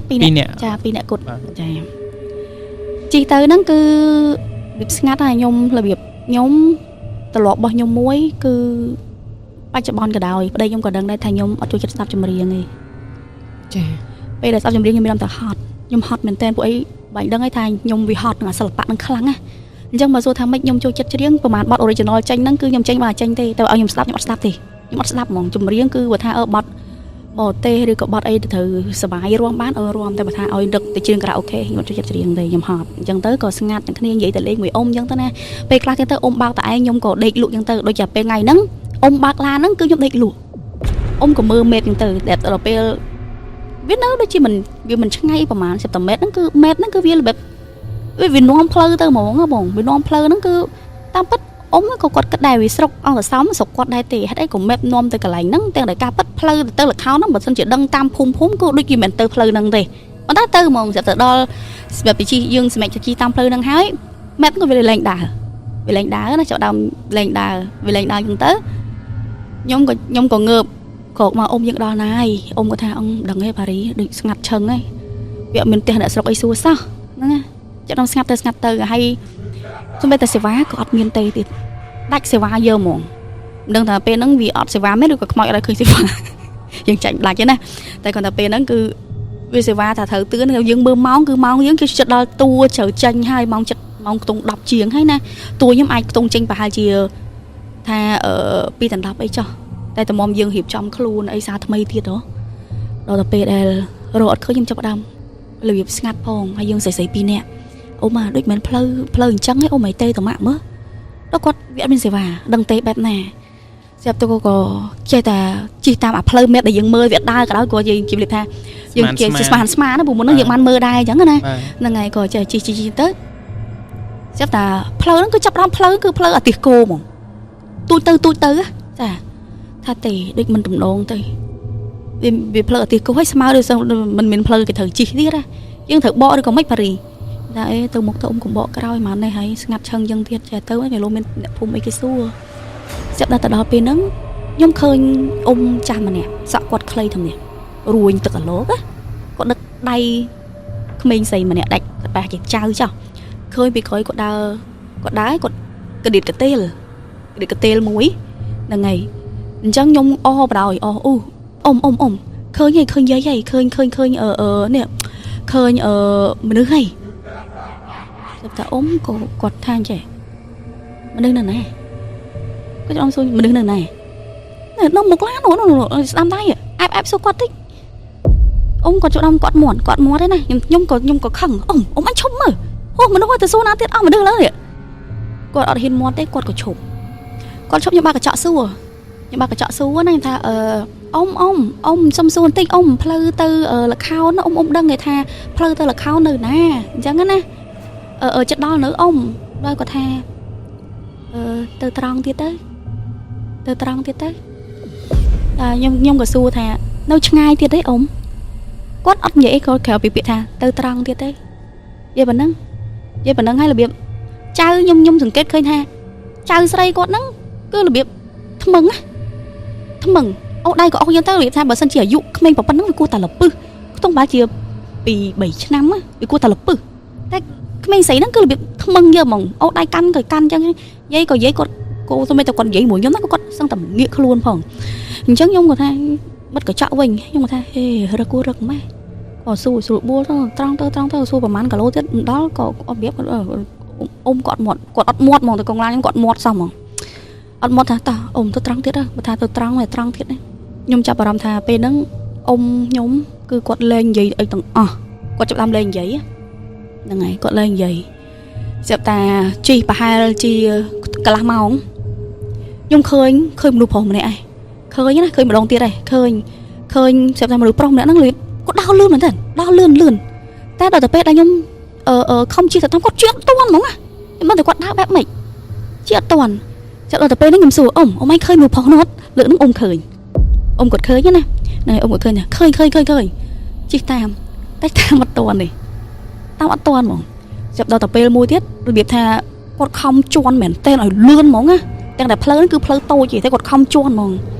ដល់តែពេលជន់លឿនហ្នឹងគឺឃើញគាត់មានតាសង្ឃថាមកកណាត់ចិត្តទេលើចុះក្រោមឬក៏ក្រោមពីនេះលើអាចគង់អត់មានទេមើលចិត្តគឺឃើញតែព្រមហ្នឹងឃើញតែពីក្រោយហ្នឹងចិត្តតែឃើញឲ្យគាត់ឈប់ឡានងក់ខ្ញុំពីនៅអ៊ំចាប់ដៃគ្នាខ្ញុំគាំងទាំងពីរនាក់បើសិនជាលើកមុនអីលៀបថាអ៊ំគាត់មាត់អីអញ្ចឹងហ្នឹងហើយគាត់អត់និយាយអីទេដល់តែពេលលើកហ្នឹងគាត់ឃើញពីអ្នកអ៊ំចាប់ដៃគ្នាអញ្ចឹងហើយហ៊ានជិះទៅមុខទេពួកអីគាត់នៅចំហៀងនេះហើយគាត់នៅចំហៀងអាខ្មោចនេះគឺនៅចំហៀងហ្នឹងហើយដែលឃើញមកចំហៀងហ្នឹងដល់តែពេលយើងអត់ទៅមុខគាំងទាំងអស់គ្នាហ្នឹងសិតតែដើរមកបដ ாய் ដើរហ្នឹងគឺដើររបៀបឆ្លងមកមុខឡានយើងកាត់មុខឡានចាមុខឡានហ្នឹងយើងហ្នឹងដើរហ្នឹងគឺដើរចុះទៅវាស្រែខាងនោះវិញតែពេលដែលដើរហ្នឹងគឺរបៀបកលេចមកមើលយើងក្នុងឡានណាលេចឲ្យញឹមទៀតញឹមដាក់ហ្មងតែបើសួរថាសភាពមុខម៉ែបម៉េចអត់មានទៅភ្នែកអីលៀនអីអាក្រក់អីអត់ទេដូចមនុស្សធម្មតាទេអត់ដូចមនុស្សធម្មតាទេរបៀបដូចគេហៅថាអាមុខលើណាឃើញចិត្តតែមុខគឺរបៀបព្រាលយកហ្មងណាភ្នែកមិនសមជាភ្នែកមាត់មិនសមជាមាត់លាដូចស្វាំងប្លើនឹងបែបអញ្ចឹងហ្មងញឹមដាក់ឲ្យបានដើរផុតទៅឲ្យផុតមកអាវាហ្នឹងឯងដើរទៅនោះអញ្ចឹងណាពេលដែលដើរទៅផុតពីនៅអ៊ំខ្ញុំចាំដាំទុកភ្នែកស្រក់ហ្មងបងទុកភ្នែកស្រក់អ៊ំក៏លេងនិយាយខ្ញុំក៏លេងមាត់ស្រាប់តែពេលដែលភ្លាមហ្នឹងហ្មងណានៅជុំវិញខ្លួនខ្ញុំគឺសិតតែភ្នោខ្មោចទាំងអស់ភ្នោហ្មងដល់ទៅពេលហ្នឹងខ្ញុំធ្វើអត់ចេញក្រៅពីលើកដៃនិយាយអត់ចេញទេលើកដៃសាពះលៀបខ្ញុំធ្លាប់ប្រាប់ម៉ាក់ថាអត់មានអីធំជាងគុណឪពុកគុណម្ដាយទេឲ្យនឹកទៅពេលដែលយើងមានអាសន្នខ្ញុំនឹកម៉ាក់អើយជួយខ្ញុំផងប៉ាអើយជួយខ្ញុំផងអញ្ចឹងណាគាត់ទៅពេលហ្នឹងភ្លាមសំលេងទូរស័ព្ទទេមកគេតែកូនខ្លួនឯងនៅណាដល់ទូហើយខ្ញុំស្រែកយំយកមកម៉ាក់ខ្ញុំក៏ស្មានខ្ញុំគួរថាចរាចរ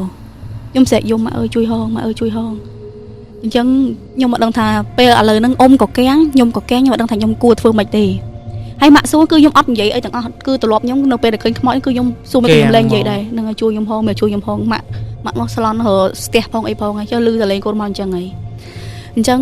នៅពេលដែលខ្ញុំនឹកកូនយ៉ាងហើយម៉ាក់ទេមកអញ្ចឹងហើយអ្វីដែលខ្ញុំឆ្លើយប្រាប់ម៉ាក់គឺប្រាប់ថាខ្ញុំអត់ដឹងថាខ្ញុំនៅណាទេដឹងដល់ណាទេតែប៉ុណ្្នឹងទេបន្ទាប់ពីបិទទៅម៉ាក់ក៏ដឹងនិយាយអីគេទៀតបើគាត់រកៀងបេះដូងដែរហើយពេលហ្នឹងចេញតួទៀតណាហើយគាត់អាឡ័យទេទៅកូនផងហើយកូនទៅអញ្ចឹងមករឿងមកលខោហ្នឹងគឺញ៉ៃញ៉ៃទាំងអស់គ្មានណាលេងតួកើតអីចុះតួដែលត្រូវចេញក៏រៀបស្ទះខ្ញុំមកតួដែលត្រូវចេញនេះក៏មិនទាន់ទៅដល់អញ្ចឹងរឿងគឺវល់អាណិតម្ចាស់ដើមបុនដល់មិនដឹងមិនទៅហើយពេលហ្នឹងអញ្ចឹងខ្ញុំពីនៅអ៊ំគាត់ចេះថានេះគាត់អាយ៉ែរបៀបអាយ៉ែពួកអីមុននឹងដល់អាផ្លូវហ្នឹងគឺវាមានអាផ្លូវបាត់ធំមួយដែរអញ្ចឹងគាត់អាយ៉ែទៅក្រោយគាត់សម្រេចចិត្តថាជិះត្រឡប់ទៅក្រោយវិញជិះប្រហែលជាខ្ទង់ចិត្ត1ម៉ោងទៀតបានខ្ញុំបានទីបំផុតពួកយើងឃើញរបៀបថាចាប់ដើមជាផ្លូវលំធំវិញណា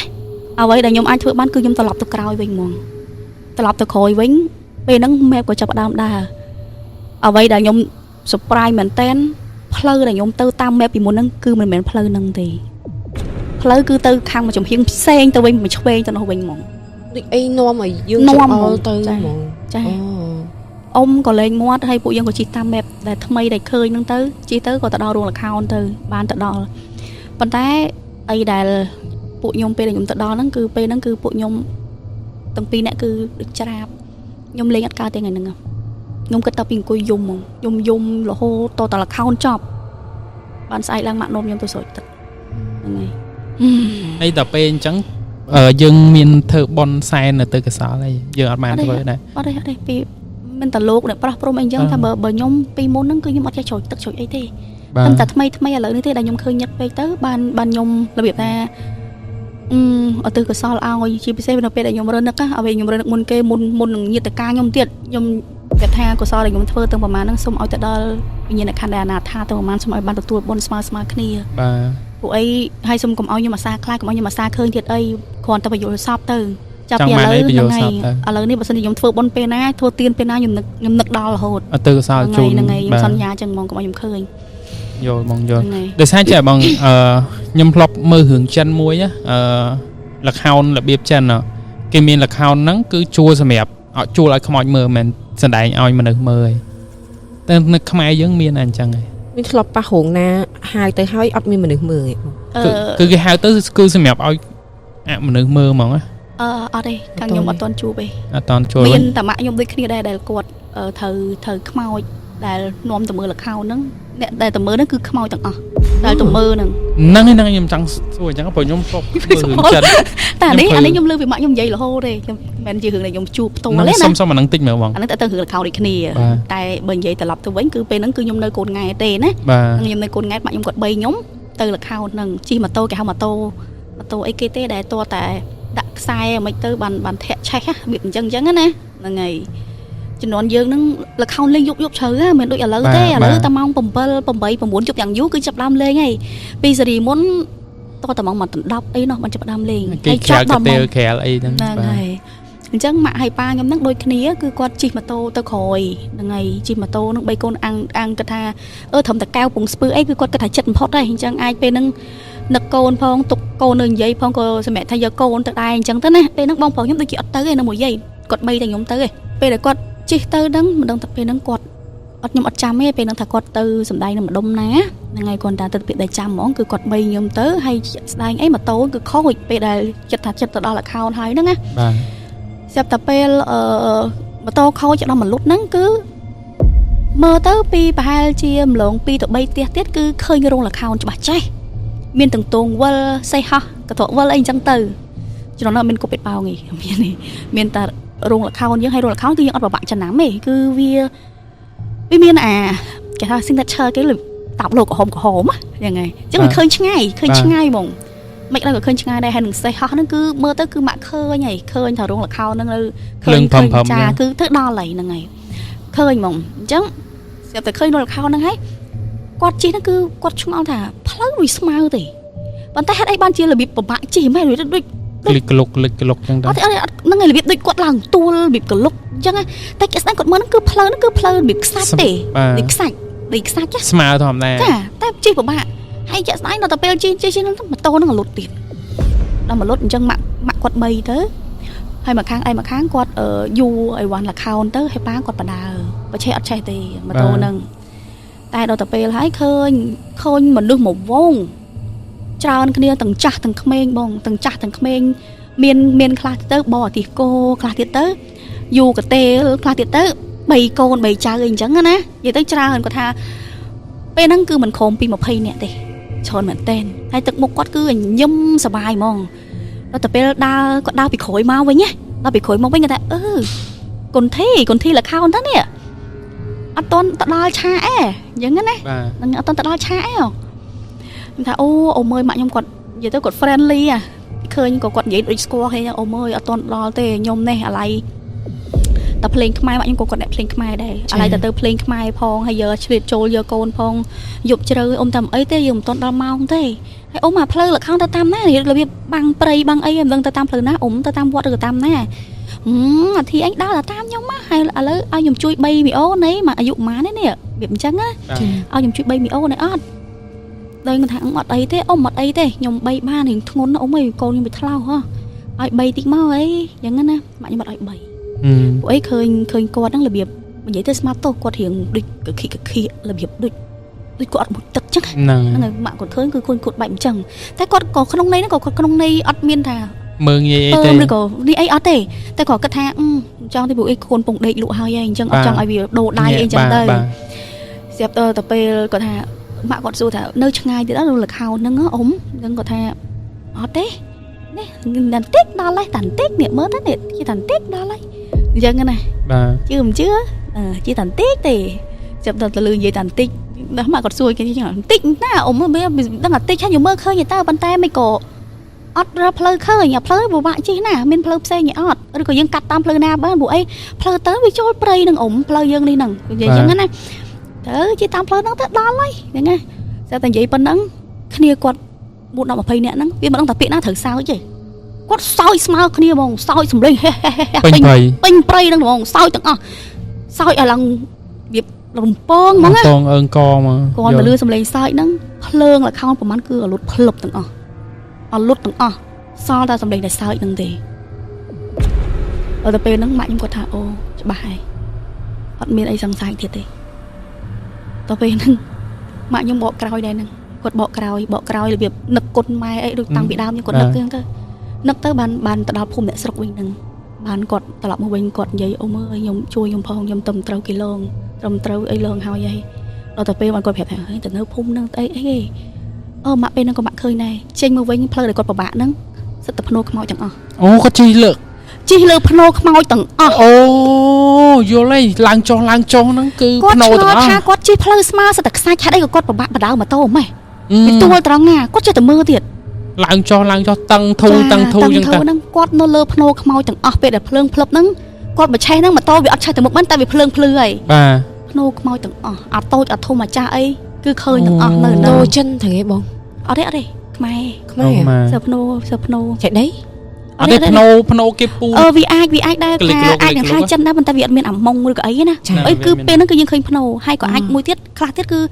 បៀបគេប្រក់ប៉ាំងអាស័យពីលើភ្នោអីអញ្ចឹងណារបៀបអញ្ចឹងណាគឺផ្លូវហ្នឹងចាគឺឃើញបែបហ្នឹងហ្មងចាអញ្ចឹងមិនន័យថាផ្លូវដែលគាត់អត់លាក់ទៅប្រហែលគឺគាត់កំពុងបោលើភ្នោគេហ្នឹងហ្មងបាទយល់ហ្នឹងហើយដល់ពេលដែលអ៊ំគាត់និយាយឯងទៅនៅព្រៃមិនគាត់ទៅតាមព្រៃខ្មោចហ្នឹងវិញហ្នឹងណាអ៊ំមើលខ្ញុំឃើញលខោនឹងឃើញភ្លើងខ្ញុំច្បាស់ណាស់ខ្ញុំកំពុងអល់ជិះចាប់ដល់នេះដល់គាត់អ៊ំនឹងគាត់និយាយថាលខោអត់មាននៅហ្នឹងទេលខោនៅនោះភូមិមួយទៀតម្លឹងមកភូមិទៀតនោះបាទដឹងថាតាមពិតអត់ទាំងអស់សម្រាប់តែលខោក៏ខ្មោចប្រេងដែរនិយាយទៅនិមិត្តអីយើងឃើញហ្មងចាយល់នេះការបងតូចស្ដាប់ពីរឿងម៉ាក់បងមកវិញខ្ញុំតើម៉ាក់យាយឡើងខ្ញុំចាំឲ្យពួកអីអាហ្នឹងឯងតែគាត់គិតថាបើសិនជាពេលហ្នឹងគាត់បដោយឲ្យខ្មោចនឹង3ខ្ញុំមិនដឹងជាមានអីកើតឡើងទេទៅរហមិនឃើញទៅរក្នុងព្រៃឬក៏មិនអីមិនហ្នឹងហើយពួកព្រៃខ្មោចអីហ្នឹងហើយគេនឹងដាក់ឈ្មោះព្រៃខ្មោចហើយខ្ញុំសម័យឃើញដីទៅផ្ទះយ៉ារិនឯងអាសែសងខាងហ្នឹងហើយបងហ្នឹងក៏ម្ដុំហ្នឹងក៏មានចៃដីមានអីអញ្ចឹងណាបាទព្រោះអីនៅតាមវាស្រែអញ្ចឹងអាសាមែបអត់សូវត្រូវទេហើយផ្លូវតែរៀងកាច់ទៅខុសទៅចូលព្រៃខ្មោចហ្មងអូខេបងអូខេអ្នកនរគ្នាបានស្ដាប់សាច់រឿងរបស់បងគាត់បានចែកម្លែកទៅកាន់អ្នកនរគ្នាហើយតាមពិតអ្នកនរគ្នាដឹងហើយថាសាច់រឿងរបស់គាត់មានច្រើនជាងនឹងទៀតប៉ុន្តែដោយសារពេលវេលារបស់យើងមានកំណត់ហើយ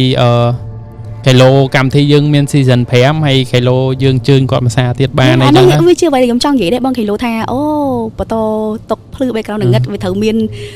season ថ្មីចឹងទៅថាមិនត្រូវខ្ញុំអាចបញ្ចូលថាវាហៅថាគេថាជ្រុលបានតែនិយាយហើយអត់ចង់ចាប់ប្រាំងតែប៉ុតខ្ញុំមានរឿងច្រើនត្រូវនិយាយទៀតអញ្ចឹងក៏សង្ឃឹមថាតុកភ្លឺ background ងឹតនឹងអាចមាន season ថ្មីដែរមិនអញ្ចឹងឯងបងប្អូនខ្ញុំឃើញបងប្អូនគាត់ដឹងថាផុត season ភ្លាមបងប្អូនច្រើនមែនតើថាស្ដាយណាស់ពេលអត់គាត់ចង់ឲ្យចប់ទេហើយខ្ញុំក៏សង្ឃឹមដែរថាវានឹងមាន season ថ្មីឆាប់នេះបន្តទៀតបាទតែពិតមែនតើយើងចប់យើងធម្មតាយើង Smart ក៏ sponsor មកកម្មវិធីតុកភ្លឺ background ងឹតគាត់មានកញ្ចប់មួយហើយយើងរៀងក្នុងថាឥឡូវ20 ឬក៏30 episode ក្នុងតម្លៃប៉ុណ្ណេះចប់ហើយប៉ុន្តែ Smart គាត់សុខចិត្តចាយថែមដើម្បីអញ្ជើញបងធ្វើ special episode ប៉ុន្តែយើងក៏អត់ចង់បានរបៀបថាគេថែមយកលុយពេញដែរយើងយកតែសម្រាប់ថ្លៃ production យើងឲ្យរួចតែខ្លួនទេយើងអត់យកចំណេញទេដោយសារយើងចង់យក special episode ហ្នឹងជាកាដូទៅកាន់ស្អីគេអ្នកស្ដាប់គេហើយគេប្រិយមិត្តជាកាដូសម្រាប់ប្រិយមិត្តហើយអ្នកនរគ្នាដូចអ្នកនរគ្នាបានដឹងអញ្ចឹងគាត់មានសាច់រឿងច្រើនទៀតមែនតើអត់ខ្វះទេខ្ញុំជឿហើយខ្ញុំគិតថា1ម៉ោងកន្លះនេះវាគ្រប់គ្រាន់សម្រាប់ special episode នេះហើយប៉ុន្តែបើសិនជាមាន season 5 ទៀតយើងអាចនឹងជើញគាត់មកខ្សែថ្មីម្ដងទៀតបាទហើយបើសិនជាបងដែលកំពុងតែទស្សនាជាមួយនឹងការ live ផ្ទាល់របស់ពួកយើងចង់ឲ្យពួកយើងមាន season 5 complete comment នៅខាងក្រោមហើយ mention Smart ផងថាសូម season 5 ជាមួយនឹងបេះដូងពណ៌បៃតងហើយថ្ងៃនេះក៏អរគុណដល់បងផនសុផារីផងដែរព្រោះអីគឺគាត់យើងតាក់ទងទៅគាត់ភ្លាមគាត់ទទួលភ្លាមហើយយើង set up កន្លែងថតភ្លាមដូចគ្នាហើយនេះជាកាដូមួយដែលជូនទៅបងទាំងអស់គ្នាព្រោះដោយសារតាពួកយើងគិតថាចាប់ត្រឹមប៉ុណ្្នឹងដូចបងអធិការនិយាយចឹងណាប៉ុន្តែនេះដូចជាកាដូ surprise ចឹងបើបានស្ដាប់ជាមួយនឹង episode ដែលជា special នេះមានអារម្មណ៍យ៉ាងម៉េចដែរ complete ធ្វើការ comment នៅខាងក្រោមនេះដើម្បីលើកទឹកចិត្តពួកយើងឃើញលោ season 5 អាច surprise ក្នុងពេលឆាប់នេះបាទហើយ complete ចូលទៅ subscribe នៅលើ channel ស្មារតីតាមអ្នកមួយព្រោះថាទោះចប់ពីកម្មវិធីតុកភ្លឺ background ងឹតក៏ Smart គាត់មាន show ផ្សេងហើយបទចម្រៀងឬក៏ music video អីផ្សេងនៅលើ channel ស្មារតីដែរអញ្ចឹង complete ចូលទៅ subscribe អ្នកមួយទៅហើយបងមានអីនិយាយទៅកាន់គ្នាយើងហ៎បងចាចុងក្រោយនេះសូមអរគុណទៅដល់ Smart ក៏ដូចជាក្រុមការងារបងទាំងពីរដែរចាអរគុណហើយក៏សូមអរគុណទៅដល់ប្រិយមិត្តទាំងអស់គ្នាដែល ចង់ឲ្យខ្ញុំមកកម្មវិធីនេះឥឡូវខ្ញុំបានមកតាមបំណងហើយក៏សូមអធិស្ឋានរាល់ពីពេចចាបើសិនជាមានខុសឆ្គងអីសូមមេត្តាអធិស្ឋានឲ្យខ្ញុំផងដោយសារតែដូចខ្ញុំនិយាយអញ្ចឹងខ្ញុំអត់មានទម្លាប់ក្នុងការនិយាយរឿងខ្មោចទេអញ្ចឹងទៅពេលខ្លះរឿងវាអាចនឹងធ្ងន់ជាងហ្នឹងតែក៏ខ្ញុំនិយាយបានស្រាលអញ្ចឹងណាសង្ឃឹមថាបើសិនជាមានឱកាសក្រោយអាចនិយាយបានធ្ងន់ជាងហ្នឹងហើយក៏មានរឿងច្រើនទៀតចាំនិយាយប្រាប់បងប្អូនទាំងអស់គ្នាដែរចា អូខេពីកម្មវិធីតុកភ្លឺ background ងឹតក៏សូមសម្រេចថាចប់ដោយបរិបូរណ៍ ចាប់មែនតើណាចា អត់មាន special episode អីណាមកទៀតទេគ្រាន់ប្រាប់បាយ